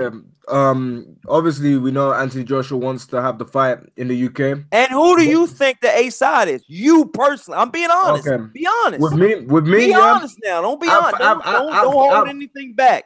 Because you got brothers on the stage. You know what I mean? At first, I was going into the fight. I was saying Anthony Joshua the A side because I thought that Anthony Joshua is his team. Should be the one offering Wilder the deal. They shouldn't be saying Wilder has no offers. Because if you're the A side, why are you gonna ask the B side to offer you a deal? It should be the other way around. You guys call the shots and then you go straight from there. But with the way that things are going, Wilder has to be the A side. He put the money down. He put the deal down. He gave the money that Anthony Joshua wanted, $50 million. And I feel that Anthony Joshua only said that because he didn't think Wilder was actually going to give him that amount of money. It was one of those things that he's got his bluff. Hey, he got called. He got called. He got his bluff called. Exactly. So, he got a whole card pulled. That's what it is. so like I could already imagine how much he was sweating when Wilder actually had the money and everything. He must have been like, oh shit, man. The guy actually pulled out $50 million. I actually didn't think he would do that. But I feel like the fight has to be in Vegas. UK fans will travel. They always do travel, especially with sports like football and soccer, where you got people traveling to different countries to support their favorite team when it comes to soccer in the UK, because that's the biggest sport money wise. Like that's it over here. Boxing, everybody knows the money's in America. David Hayes even said that in a fight hype interview. He's saying that for the amount of money Anthony Joshua's earning over here, it is great, but it's not compared to America. He's doing good numbers for over here. And when someone says it like that, you already know that there's more money elsewhere. UK fans will travel, so I don't know why he keeps saying that, yo, I owe the UK fans something. Yo, man, you fought ahead your whole entire career. What do you mean you owe? Like, what else do you owe? You fought here your whole entire career, so I don't understand why he's saying that. UK fans will stay up late to watch the fight. The only convenience that it gives us is the fact that it's at 10 instead of being at 4 a.m. Other than that, people still watch Manny Pacquiao versus Floyd Mayweather. People still watch Floyd Mayweather versus Conor McGregor. A lot of people in the UK watch that. I see people watching that fight in theaters. Like theaters were open to watch Floyd versus Conor. So if situations like that could happen. Do you think that fight is this big, Dr. Blick, out there in the UK? Yeah, it's big. A lot of people know who Deontay Wilder is. Even people I don't even expect to follow boxing know who Deontay Wilder is. They're just playing it down like no one knows it, but people do know who he is. A lot of people really know who he is. You think they trying to act like they don't know, but they really do know who he is? Yeah, like I feel like Wilder is the most popular American active boxer if you discount Floyd Mayweather. In the UK? In the UK, if you discount American damn, Black Horseman World Break. Wow. That's how I feel. So Black Horseman, man, let it rip, dog. That's some real shit, bro. That come from a UK guy. Does the fight happen in the UK? Black Horseman, what's up? Man, it shouldn't happen in the UK because I agree with who said it? I think World Breaker said it, that the A side is Wilder, man. He's putting up the money, you know, he got the most revered strap. So AJ need to come to him and get it. You know what I'm saying? And Wilder's done everything to make this fight possible. But you know what I'm saying? I think that at this point, Wilder's willing to you know, go anywhere. If the fight had to take place in the UK, I'm sure he's willing to go there and you know, make that shit happen, man. But they just playing games, bro. You know what I mean? They playing games. Yo, I just read some new article that just popped up, man. I swear I don't mean to cut you off, man. Eddie Hearn just gave an update on the pretty much he gave an update on the discussions against Deontay Wilder and Anthony Joshua. He states, we're talking the head of Matchroom Sports, which represents Anthony Joshua, which I guess is positive. He says, and this is what I'm quoting Eddie Hearn from saying. He says, we're in a situation where Anthony Joshua, me as well, and his trainer manager, Rob McCracken, feel like he and we have earned the right to do this fight in the UK. We feel that he's the A side in this fight. He's got 3 of the 4 championship belts. He's the one producing the 90,000 fans in attendance. We've got a great offer from Deontay Wilder's team, but unfortunately for Deontay Wilder's team, Anthony Joshua does not need the money, and he is not driven by the money. This is Eddie Hearn, and I'm quoting. But he says, but we want to do everything we can to get the fight to happen. Let's get ready to set up a duck. That's like to get ready to set up a duck. But he's getting ready to duck the $50 million. He don't need $50 million, but he asked for it. But Hearn added, does that mean we won't go to America? Question mark. Not necessarily, but it's not going to be driven by whether he can make 35 million, 45 million, or 50 million in America. He said this is where Joshua been doing things. This is where he's been building. This is a big fight. This is a high risk fight, and the feeling from the team is the fight should take place in the UK. Every fight is a high risk fight. Okay. He says, so we've gone back. He says, this is Eddie Hearn says, so we've gone back to them. We're still talking. We've talked about their numbers from our side. That's what Eddie Hearn just said, y'all. They're looking to duck, hold on. They're looking to duck. Wow. You can't compare. They can't compare. What do you guys in the chat take from this, man? Wow. Well, what do you guys in the panel take from this, man? Wow. It looks like they don't want the fight unless it's in the UK. Let me go to SW. SW, you still there, man? SW, did you hear what I just said? Man? Yeah, I heard y'all heard everything. I just gotta keep it on mute because I'm in this building. I got buzzers ringing off and all types of shit that you just heard. So how do you feel, man? Then I'm gonna go down the line, man. How do you feel about what Eddie fucking Fast Hearn has just said? First and foremost, we have to stop taking this guy seriously because he keeps contradicting himself. He keeps making it, you know. Please, hold on. Please like and subscribe, y'all. Please, man. Let's get us up there. Go ahead, SW. Yeah, he keeps contradicting himself. Everybody on this panel knows that he's just contradicted himself. First and foremost, it was about the money and who brought the most money to the table. You know, and from AJ on his own, okay, he said he wanted the 50 million. Now you're talking about, it's just like the brother Dr. Blick just said. You know, you're talking about what he deserves as far as the UK and the UK fans and all this other stuff. He's had all his fights there already. He's given enough. And for Eddie Hearn's, what I'm telling you, SW, Eddie Hearn said Anthony Joshua is still the A side. Yeah, but he's not. At this point, he's not. The negotiations are taken to a different place. So as he speaks, every time he talks now, he talks in circles. So he doesn't commit to anything because he knows those are fully not Joshua's words. He understands that Anthony Joshua's taking an American press tour, that it's not for Big Baby Miller. It's not. It's for Wilder. We know that. When he's in front of people in a crowd, they're asking him about Wilder, not Big Baby Miller. This is all hypocrisy. And this is why I don't look at every Eddie Hearn's interview and every quote that he has, because there's always some type of lie or contradiction behind it, man. We can go back and just unpack this pretty quickly.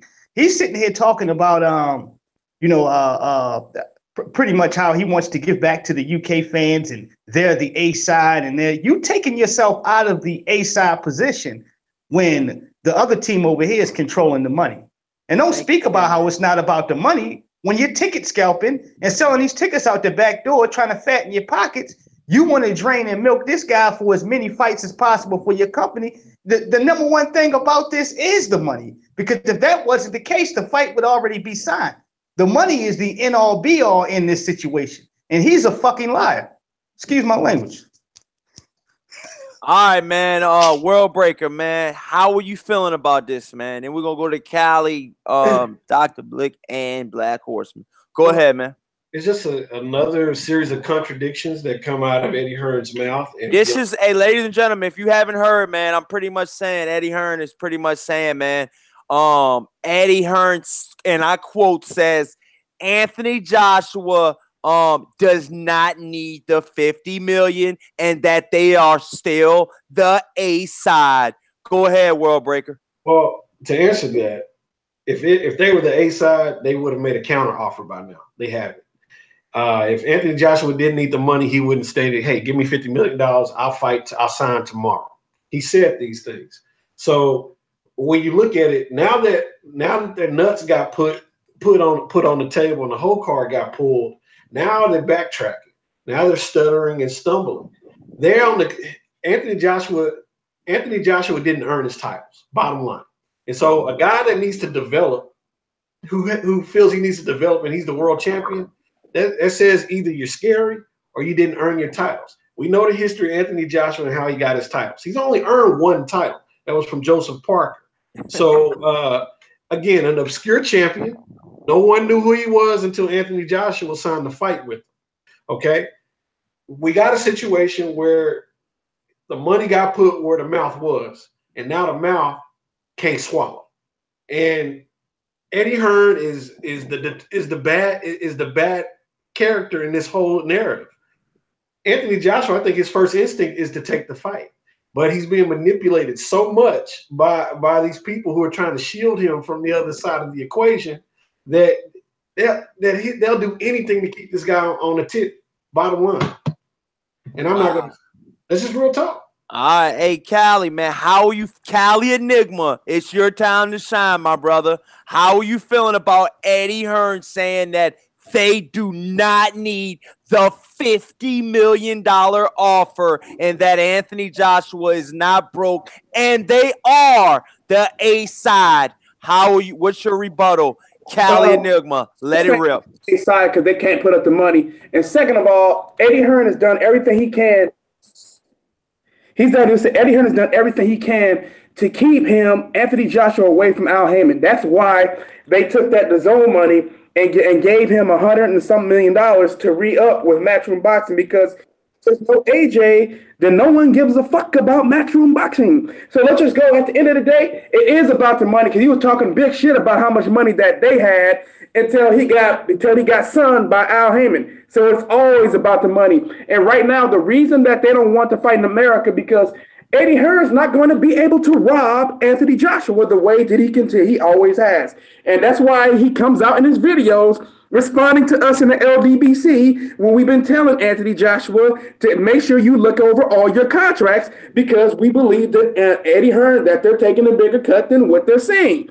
But see, he won't. See, but that's why they're doing everything. They talk to Anthony. No, everything's fine, Anthony. So what they probably did, they probably threw in a few extra bucks what they normally don't do, to try to get his nose off of the get their scent off of the box, whatever the fuck it is, right? You know what I mean? So to get their scent off to the trail. So they've been fucking Anthony Joshua for a long time. Anthony Joshua has no clue. We've been telling Anthony Joshua that he's big enough in the UK now that he does not need Matchroom Boxing in order to promote himself. He can put together his own shows in the UK. So at the end of the day, no, Matchroom Boxing doesn't have shit. The Zone, they've got that deal with the Zone. They have no fighters over there with the Zone. They have no fighters. They have no sports that's going to bring Americans in. So at the end of the day, his money is ghost money. There's no real money there, even though he signed that deal, because where are they going to generate the money unless the Zone is willing to lose money for X amount of years? Let me tell you something, because I put this in my video that's going to be coming out. Fox News, Rupert Murdoch, when he started Fox News, which is a piece of shit, when he started Fox News, who's a piece of shit? Oh, I said Rupert Murdoch, but I'm just going to give you an example real quick. Fox News lost billions of dollars for over a 5-year stretch. When they first came out in 1996, the first 5 years they lost billions of dollars. By year 6, they were making money. It took them 3 years to make back all the money that they lost the first 5 years. So maybe the Zone is looking at it from that standpoint, that they're willing to lose billions on top of billions of dollars to bring back a long-term return. And that's the way that Eddie Hearn can make his money back. But I don't think that it's going to last. Eddie Hearn is desperate. That's why he's trying to sign Adrian Broner and stuff. They need fighters. Eddie Hearn is desperate, in your opinion? Yeah, and he needs fighters in order to be able to pay Anthony Joshua, because he does not have the money right now to pay Anthony Joshua. This is an investment. That $100-something million deal is an investment. He's trying to take the scraps that he has that's left over from the DAZN money and try to sign American fighters in hopes of making that money back off America.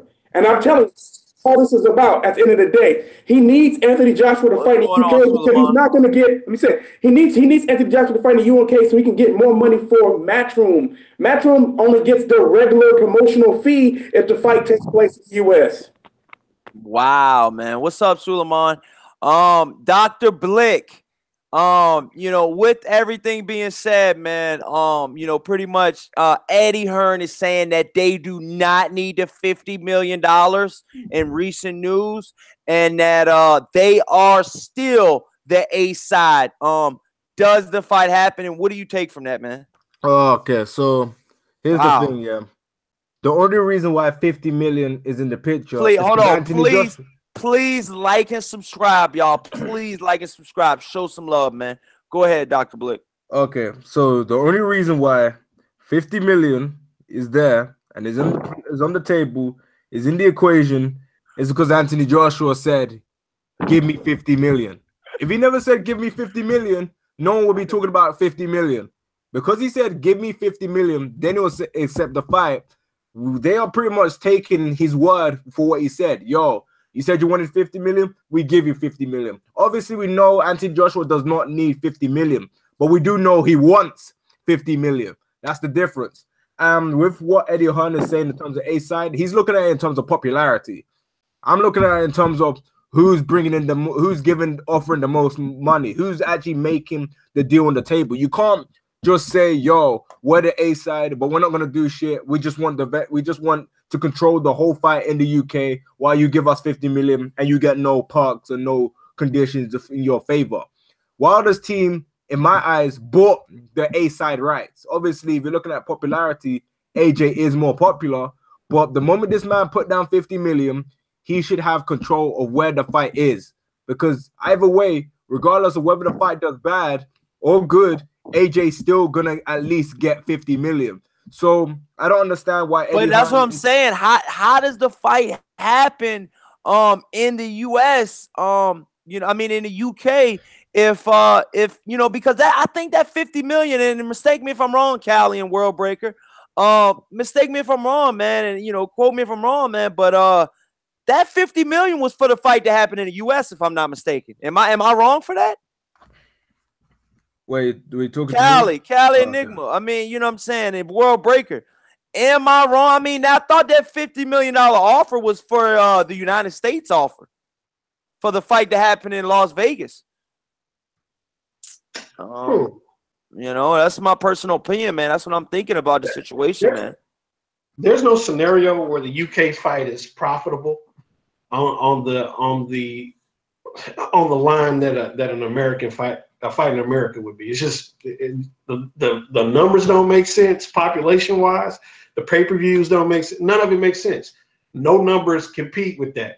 So basically, what we're looking at is Anthony Joshua put a number out there, and he didn't think they would hit that number. When they hit that number, he panicked. His whole crew panicked. They didn't know what to do. What's up, Daniel Johnson? And I went in and anyway. But yeah, I mean that's pretty much how you feel right now, World Break. I mean, I understand. I'm just looking at it for what it is. Yeah. You know, everybody that's doing the talking is on Anthony Joshua's side. Deontay Wilder's not. His whole side's not talking. He put out a tweet today, early this morning, about the situation. But other than that, these guys aren't talking. They let their money speak for them. That's the difference between Deontay Wilder and Anthony Joshua's camp. They did their talking. They put their money where their mouth was. Bottom line, all you hear is a lot of jib jab from Eddie Hearn, a lot of backtracking from AJ. I mean, you can say it what you want. You can favor Anthony Joshua, you can favor Deontay Wilder, but you have to look at it straight when it comes to the back and forth. There's only fourth coming. There's no back coming back. You see what I'm getting at? That didn't make any sense. It's okay. Hey, so Dr. Blick, how you feeling about that, man? I mean, so that's how you feeling about it, man? Wow. I mean, damn, man. Dr. Blick, you there? Yeah, I'm here. Yeah, like they backed themselves up against the corner. Just accept the fight. 50 million there. That's good money. And pretty much, if you don't feel like you can beat Wilder, man, at least you could admit that you lost to someone that's good. At least you people will still respect you for having the balls to go in against a guy that is pretty much. Do you think? Hey, Dr. Blick, I want to ask you, and I want to get a UK point of view, man. Do you think that Anthony Joshua is scared of Deontay Wilder? I'm being honest, man. It's a question I've got to ask you. I feel like it's more so he's scared of losing rather than because he said that he might lose one day. He said that. He's scared of losing. I've never seen someone talk about losing so much. What the fuck? What the fuck?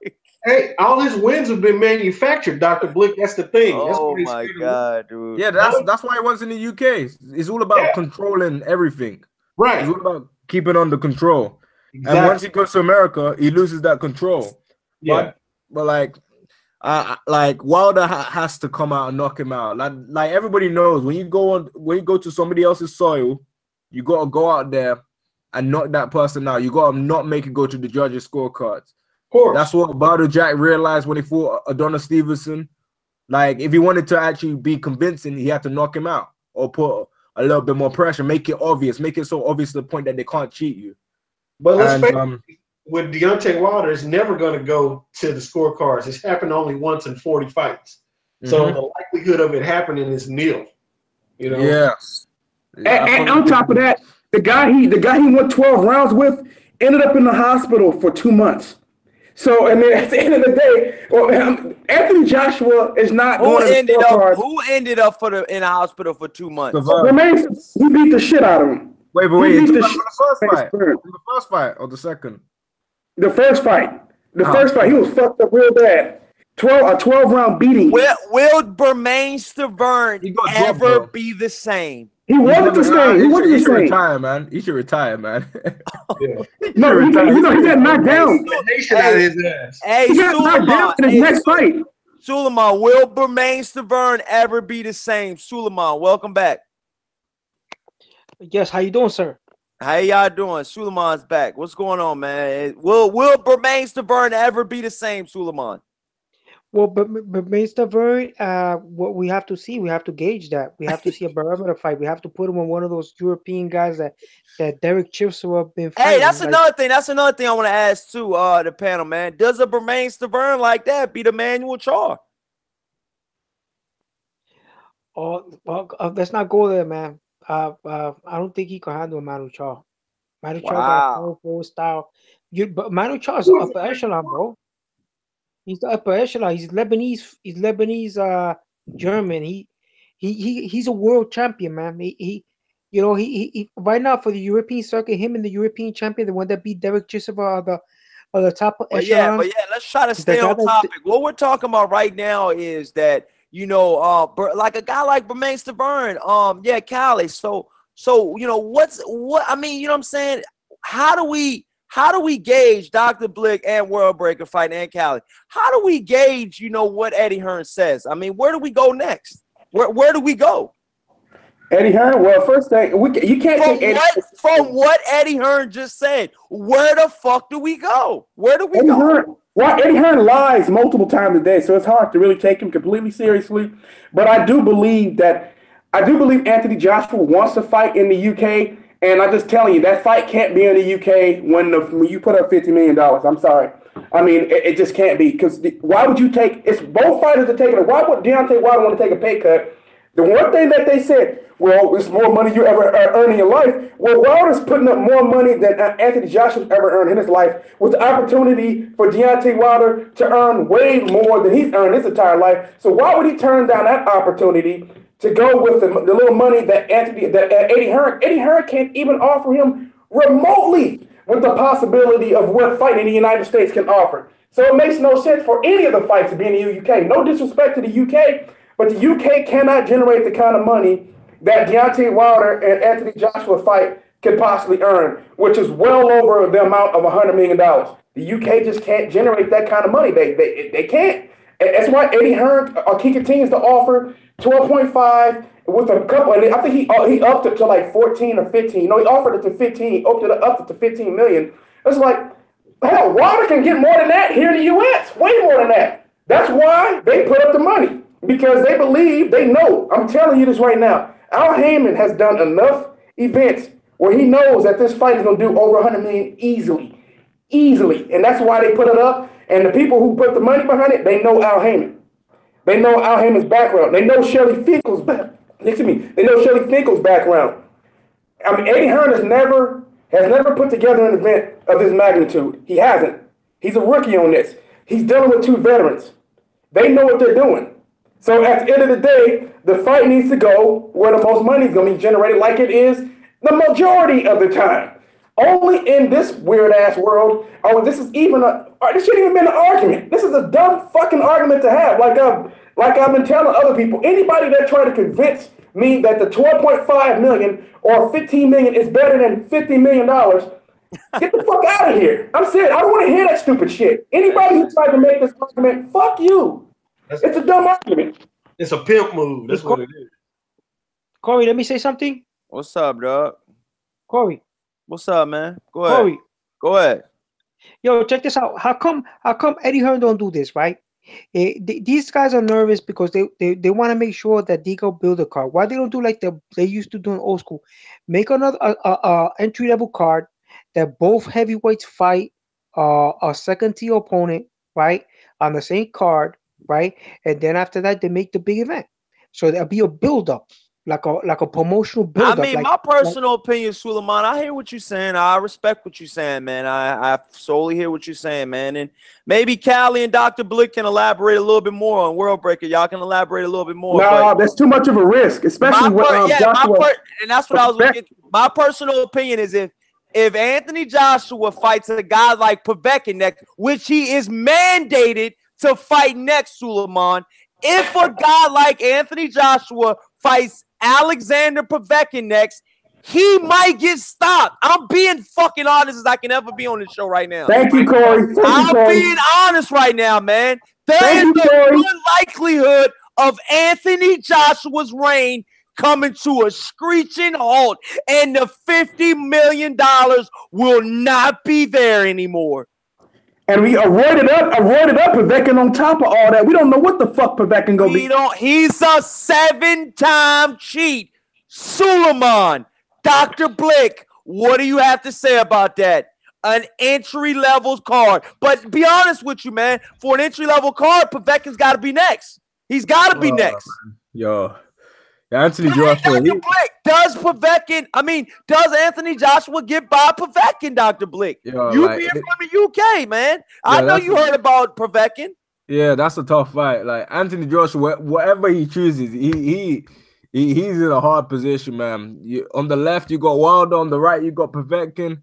Like he's in a tough position. I feel like obviously, he's got a better chance against Povetkin. Wilder's too dangerous because he's too awkward. He's got that. Hey, hold on. Hey, hop in the chat, man. I don't know who put you in the timeout, man. But all we're trying to do is talk boxing, man. If your feelings got hurt somewhere else, we're not trying to. All we trying to do is talk boxing, man. This is a boxing show. We're trying to keep it boxing. I'm sorry if you got put in timeout. It is what it is. Let's just talk boxing, man. You know, it's all love here at Quarterly Boxing, man. And please like and subscribe, y'all, because you're going to get all the love out of me, man. You know what I'm saying? I give you all the love I got, man. Dr. Blick, go ahead and let it rip, dog. So I feel like the Wilder fight is a lot tougher for him.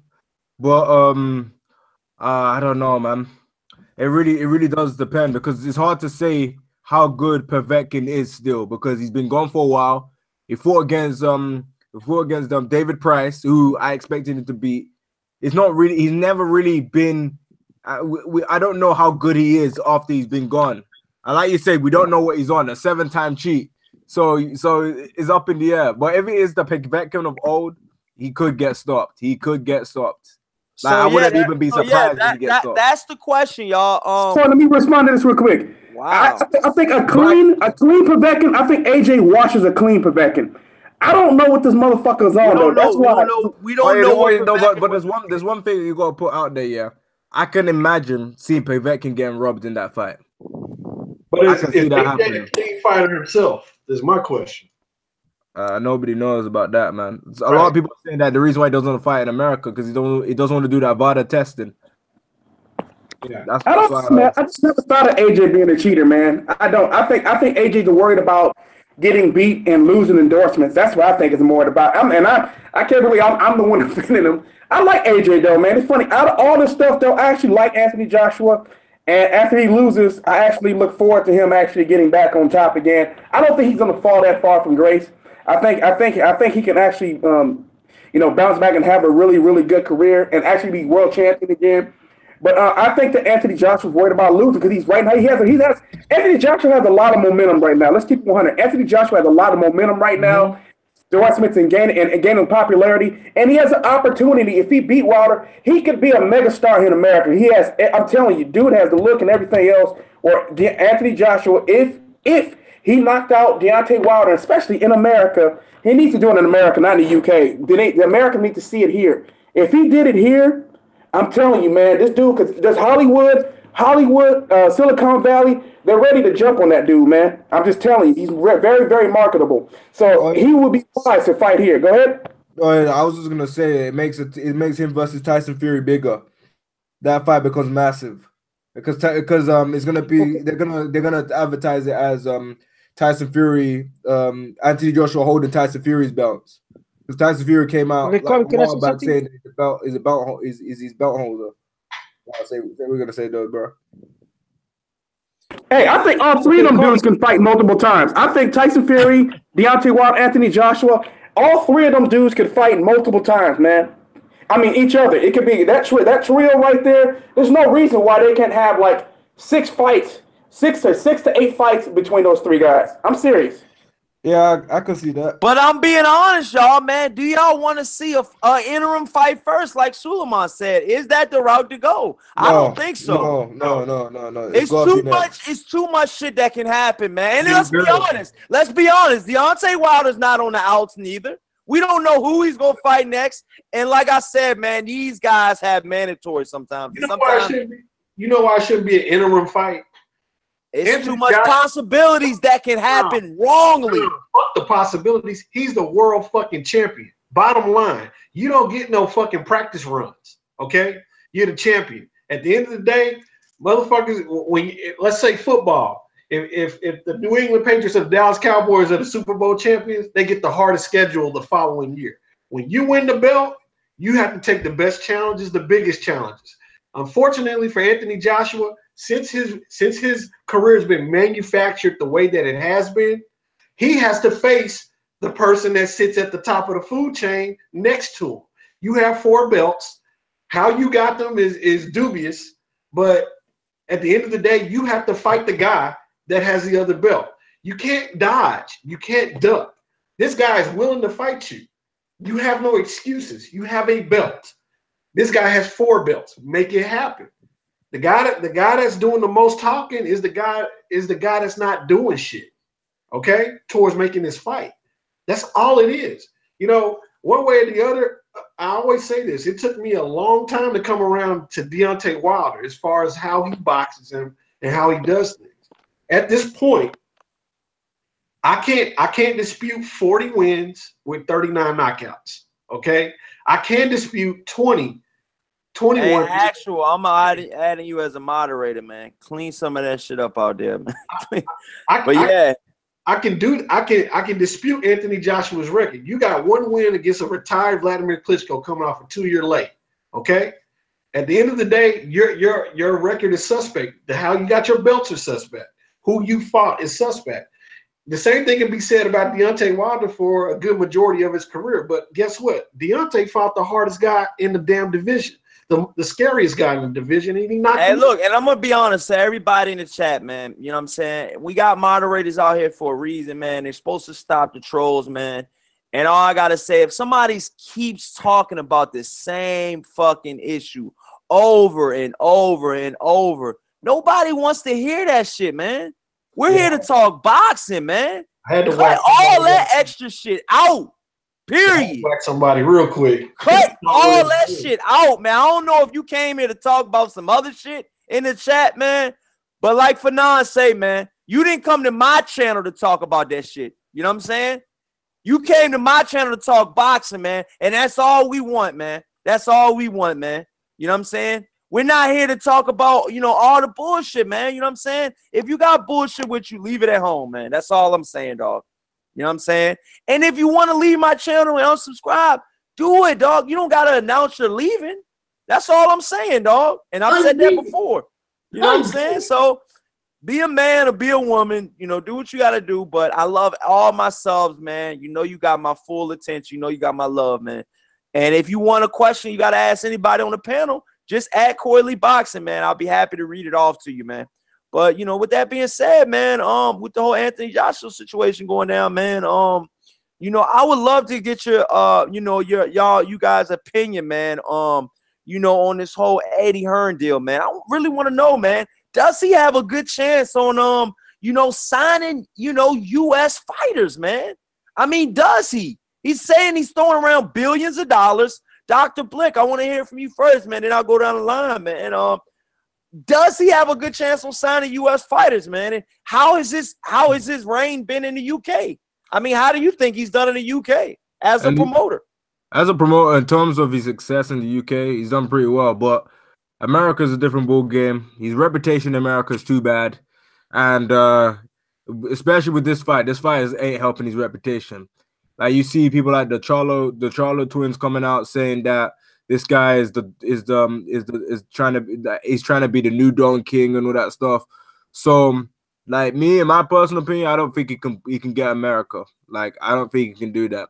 Danny Jacobs is probably going to be the biggest fighter that he'll ever get. I don't feel like he'll get anything more. With people like Jarrell Big Baby Miller, who's hey, Weed Degree, man. You got all the love on the channel, man. Just keep it boxing, y'all. That's what I'm saying. If Hop wants to come back, he can come back. I just want to keep it. Y'all don't gotta block Weed Degree, man. You know, Weed Degree's cool, man. Y'all don't gotta block him, but like I said, just keep it boxing. That's all I ask out of all my you know, subscribers and everybody. You know what I'm saying? If we move to another subject, you can talk about it. You know what I'm saying? But we're trying to keep it boxing. All that negative shit, man. If you talking negative in the chat, you're going to get bounced, dog. It's straight up. It ain't no two ways about it. We don't ask no questions. We just do. So go ahead, Blick. No, I was just saying, like, he's got Jarrell Big Baby Miller and Danny Jacobs. And that's it. And even they can't even fill out they can't even do good numbers in the Barclays Center compared to Wilder, who's not even from New York. They had 2 New York fighters and they still couldn't do shit with those 2 guys. So I feel like Eddie Hearn is struggling to get the American audience, especially now that he's realizing that he's a lot harder than he is. Like he was complaining about Wilder not doing well, but he can't do well with all the fights he has. So that's where I stand with it. I feel like he can't get the audience, I feel like he should just stick with the UK. Yeah, like stick with getting all these up and coming prospects, and try and chill out in America. He's getting too much into his head. He's getting a bit overconfident and feeling himself a little too much. But that's all I gotta say on that.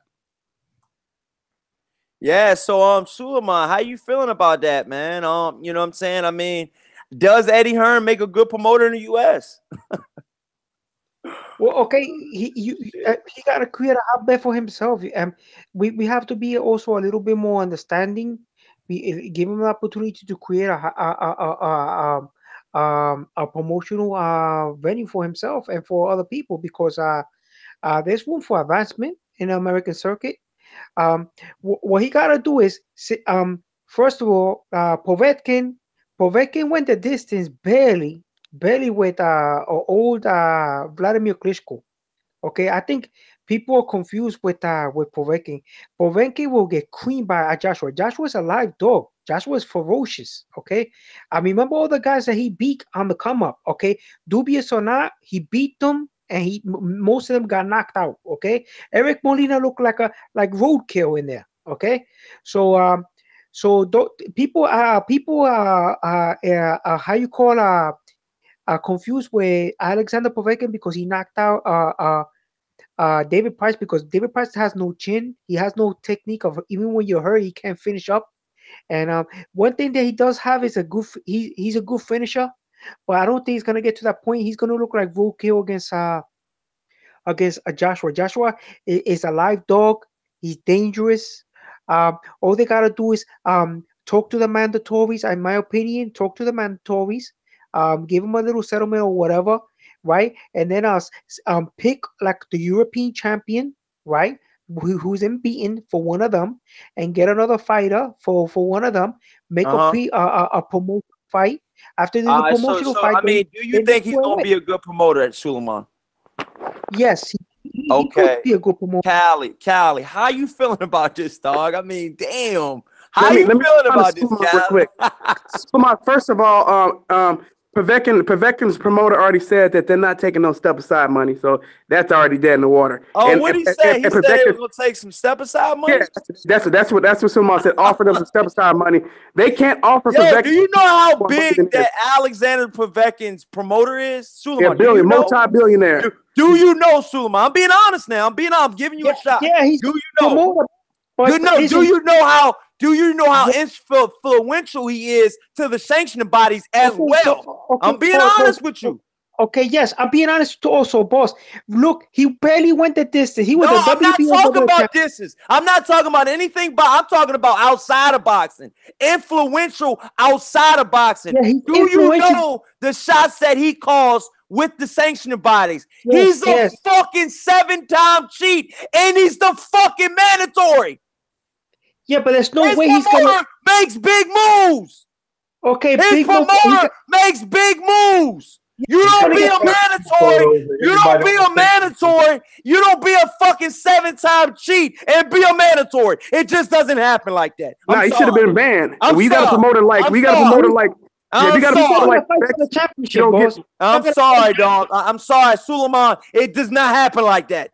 That's not the way the sport of boxing is supposed to happen, man. I'm being honest, man. Yeah, Povetkin was supposed to have been banned, but he's not banned because his promoter got dough, man. It's really just that simple. And let me get back to what I was saying. And my point is, do I think Eddie Hearn's going to be a good promoter over here? He potentially could have, but he came over here, and the first thing he didn't do, first line of business when you come from another country is to learn the culture. That's what he didn't do. So we all know that. We all know that Eddie Hearn didn't come over here. He didn't learn the culture. So there's multiple cultures within inside the United States of America. Suleiman, you from New York. The New York culture is different from the California.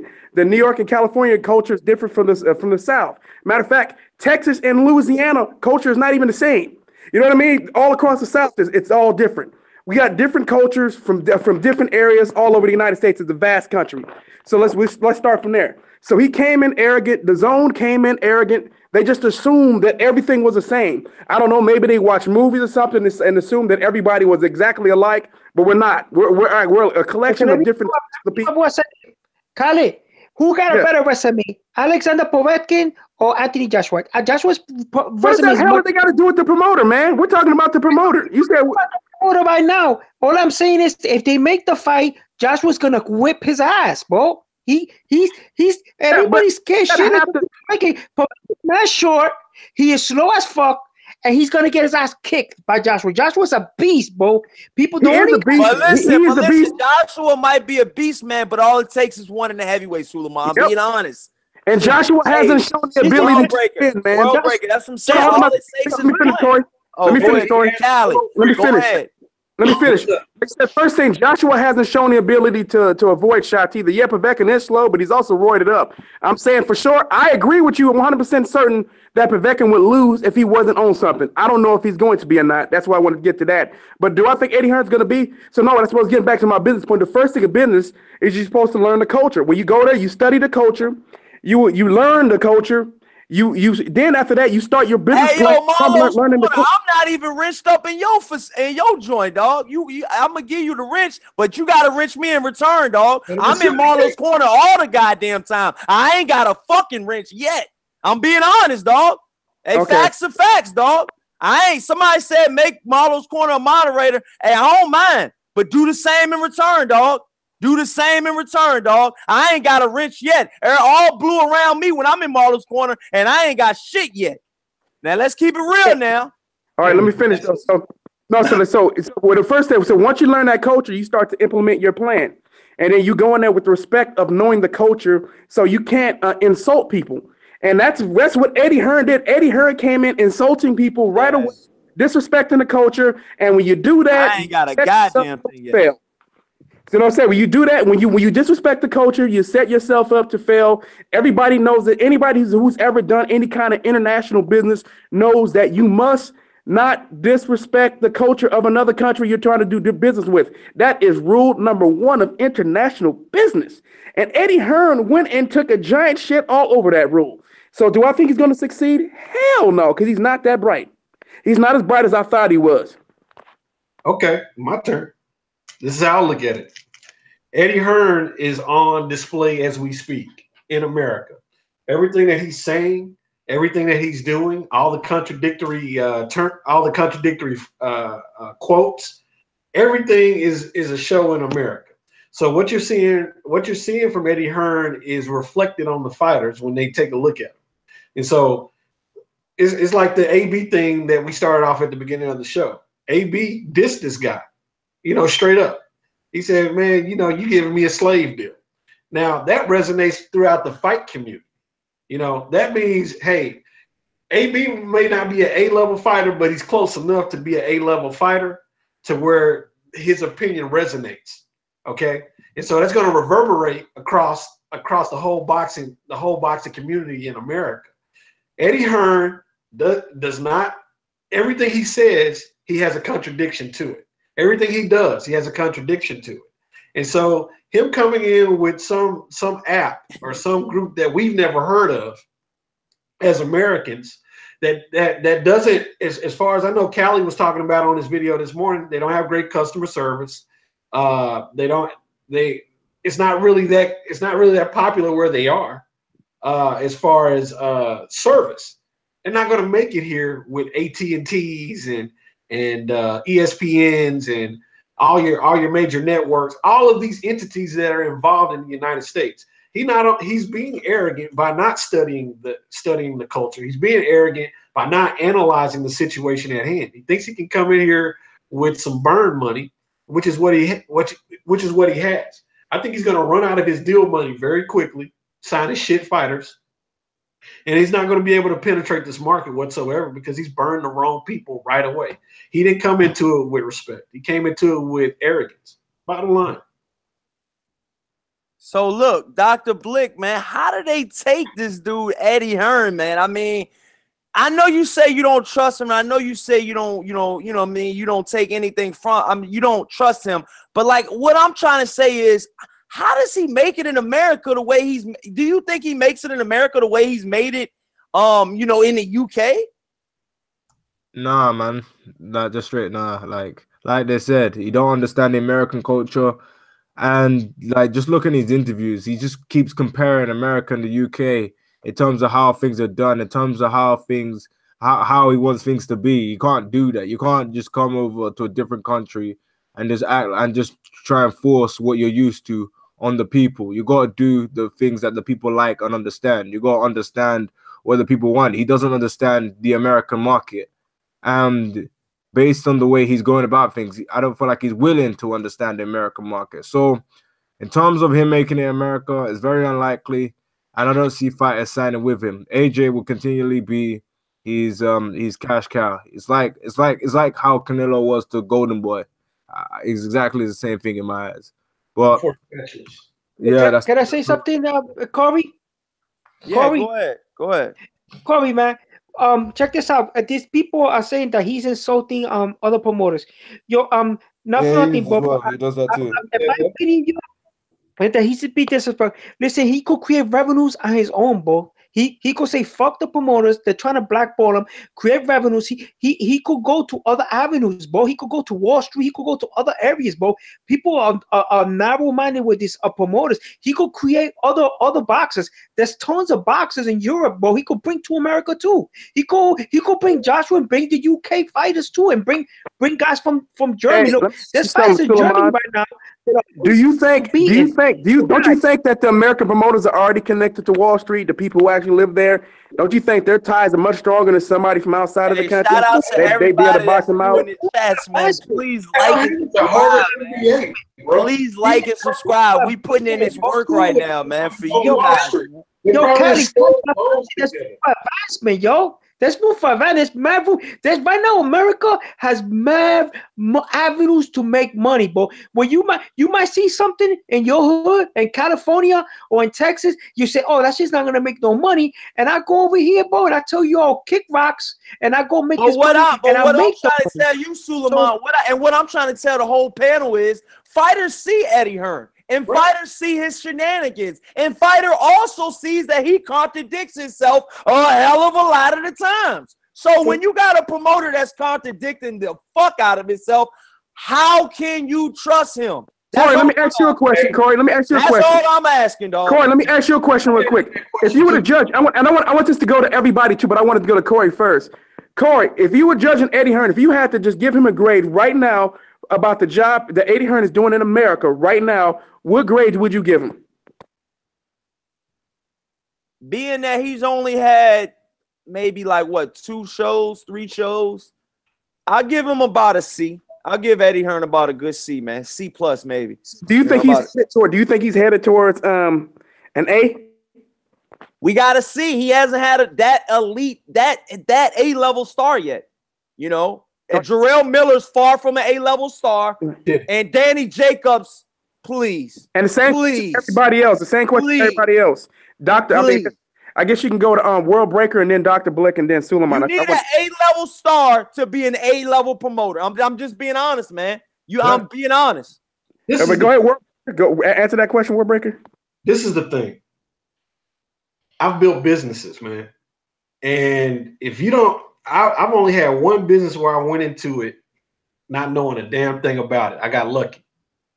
Other than that, you got to know the lay of the land. Yo, shout out Miss Boxing. She says she gives Eddie Hearn an F. Robert Stewart says a D. The odd fella says a C minus. Yo, go ahead, yo. Go ahead. Yeah. At the end of the day, in order to know a business, in order to build a business, you got to know a business. You got to have some experience at that business. Or on the flip side, be an investor and shut up and just let someone make you money. Okay. In the sense of Eddie Hearn, he's a guy that has to go in and try to make his money. Okay, he convinced someone to give him an amount of money that he can play with, apparently. But again, that hadn't been verified. It's just been announced, and so he's making all of these offers, you know, for fight deals for lower tier fighters. What he's been doing, you can't offer these fighters this kind of money, but you're turning down the biggest fight on earth. It doesn't make any sense. So your behavior is contradictory of what you stand for. And you can't build a brand on that based off of what these boxers are seeing. These boxers are seeing, man, dude, your fighter got a $50 million guarantee on the table with 50% of the proceeds.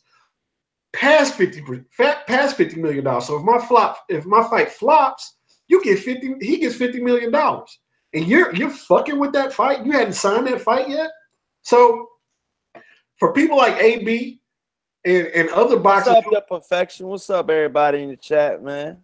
Shout out everybody.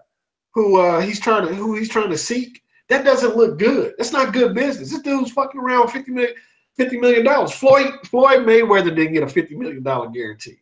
So again, know the lay of the land.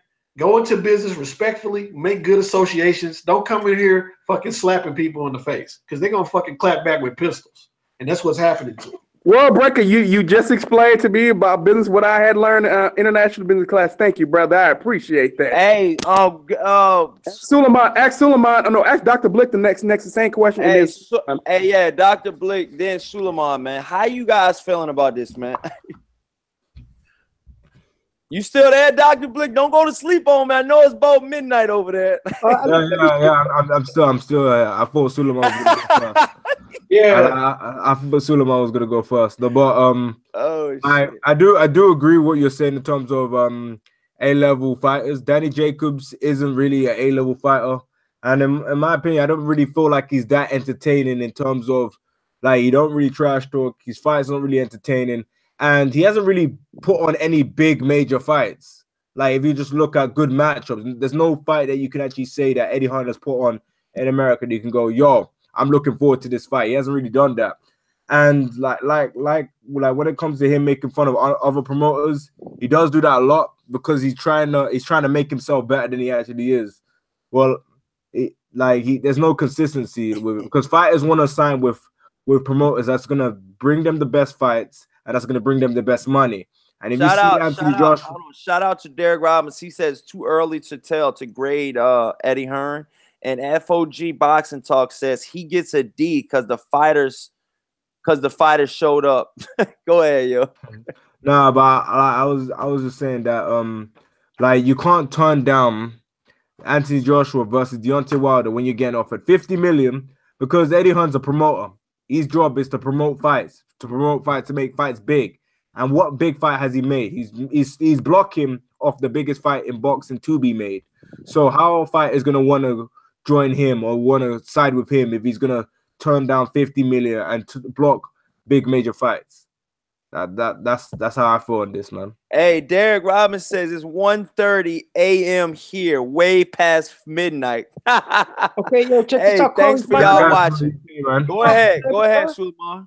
Yo, check this out, man. I'm not for nothing, but I mean, it's pineapple. You know how you guys hate me all the time, but I look at it in a different perspective. Nah, we don't hate you, Suleiman. We just can't bring certain topics. Okay, but let me say something, bro. Like right now, New York, yo. I'm from New York. And I hear nothing but good things about Jarrell Miller in New York. And I hear nothing but good things about Danny Jacobs, yo.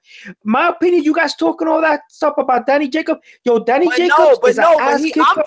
I know, but we're talking about what sells, Suleiman.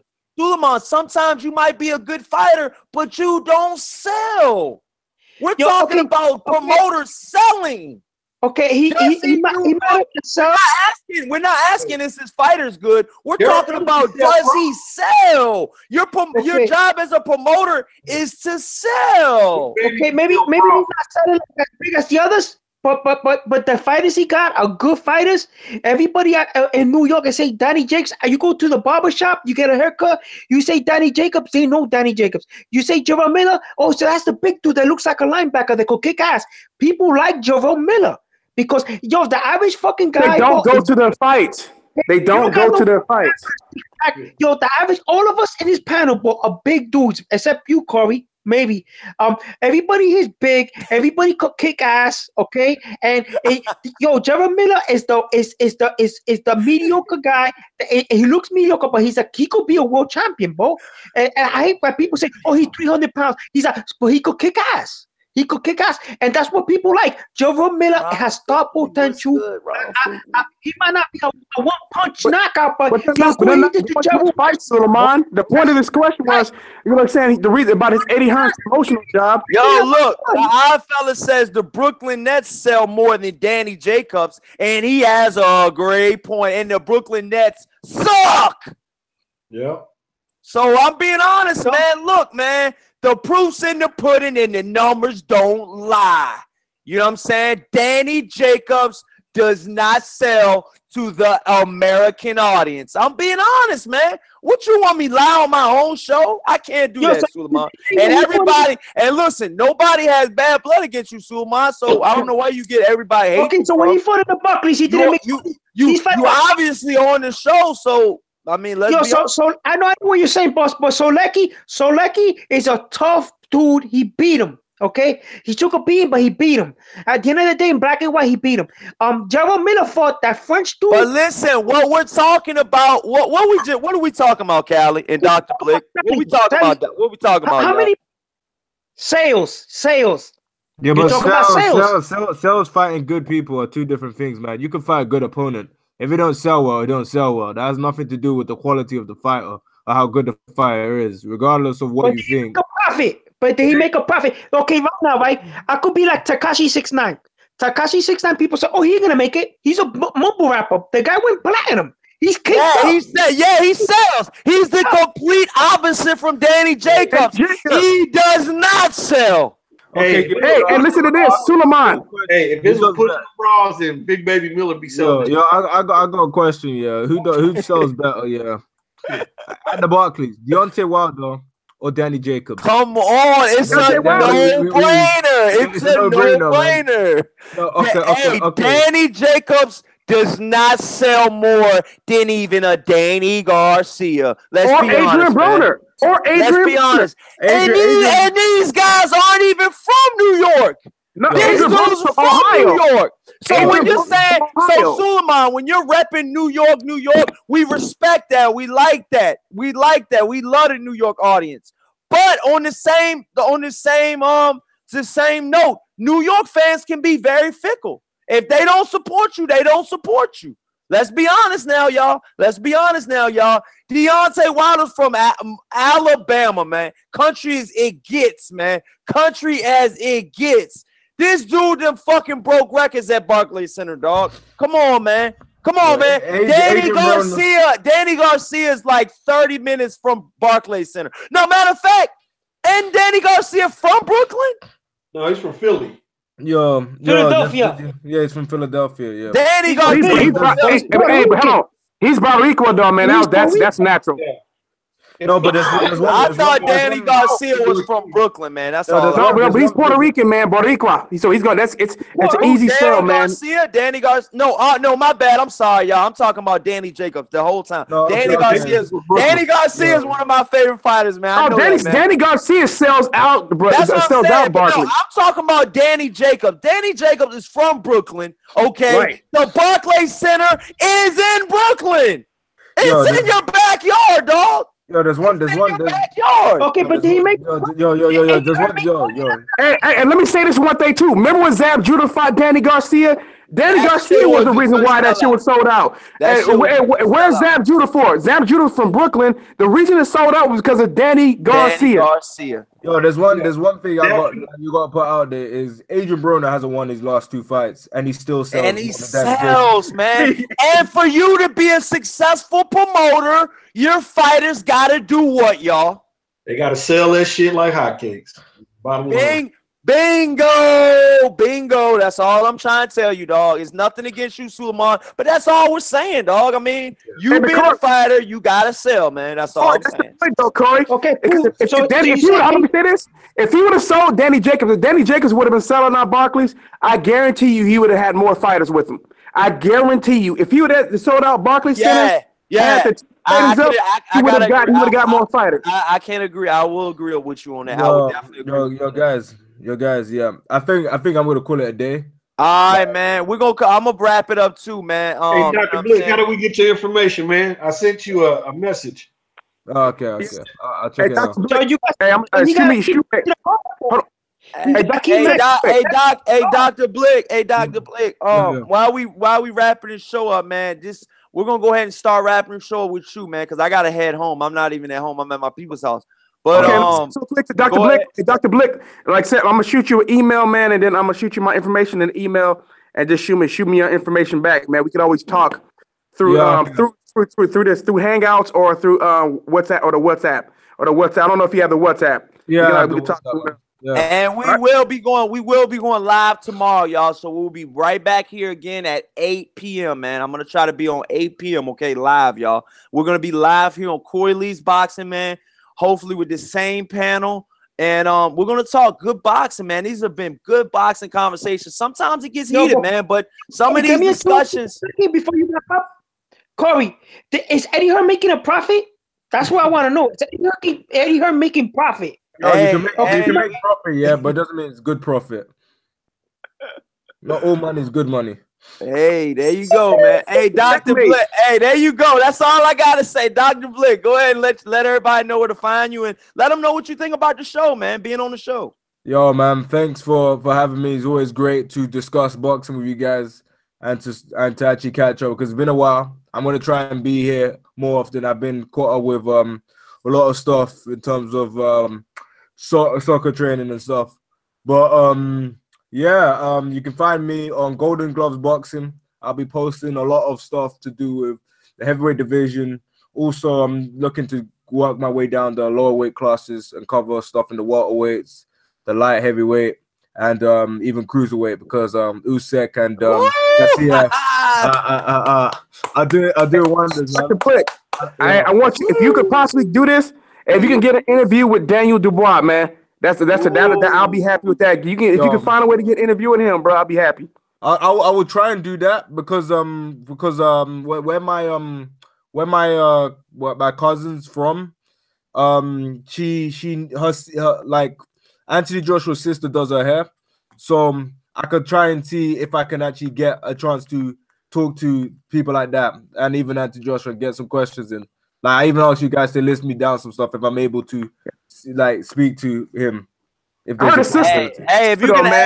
you can ask Daniel Dubois anything, man, I would just like to ask I would want you to ask him 2 questions. When does he think he'll fight for a title? Any level title. I'm talking about European title, world title, any type of title. When does he think he's going to start fighting for a title? And when does him and Joe Joyce ever have a showdown on a domestic level or world level? And one more thing, with everything being said, who does he got winning between Deontay Wilder and Anthony Joshua, man? But yeah, you got any closing thoughts? We're gonna go ahead and wrap it up now, man. It's that time. Yeah, thanks for having me. Yeah, Golden Gloves Boxing that's where I'll be, and I'm gonna see if I can get these people to interview to talk about the upcoming fights and their upcoming directions in terms of where they're gonna go in their career. We'll be covering a lot of the lighter weight classes, like in the featherweights, the super featherweight, and welterweights, and also light heavyweight and cruiserweight. I'm liking all them type of weight classes. So I'll be trying to do my best to be consistent and covering that. But thanks for having me, man. All right, Dr. Blick. Thank you, man, for having us being on the show. Suleiman, anything to say, man? And everybody in the chats, man, thank you for having great chats, man. I know it got a little ugly in there, man, but what's a Corey Lee boxing show without it getting a little bit ugly? You know what I'm saying? Go ahead, Suleiman, let it rip.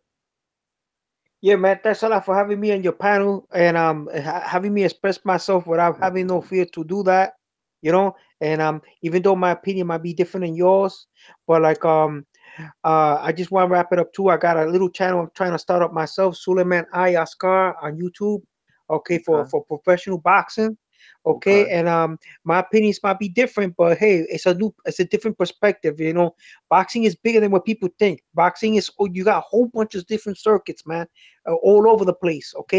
And and there's a lot of heavyweights, man, unbeaten heavyweights with titles. Europe, regional titles in Europe. There's a young cat that he's unbeaten. He's a Turkish guy. He beat Derek Chisova, and I would like to see him against one of those guys. All right, thank you, man. Thank you, Suleiman. Go follow Suleiman on YouTube, man. Okay. All right. So thanks a lot. Thank you. All right, no problem, man. It's Suleiman. Hold on, Suleiman. Post your link, man, in the chat room so people can follow you from there. Yeah, post your link on either this post or either the next live we do. Okay. Okay. Cool. All right, no doubt, man. Maybe you could show me how to do that. All right, we'll talk back in the Google Hangouts, but go ahead, Cal. Let it rip, dog. My brother. Oh, man, it's just thanks for letting me come on your show, man, your platform, man. Respect to everybody on the panel, man. It's about it's damn near about your show now, Cal. I mean, you and World Breaker on eyes right now, taking over the show, man.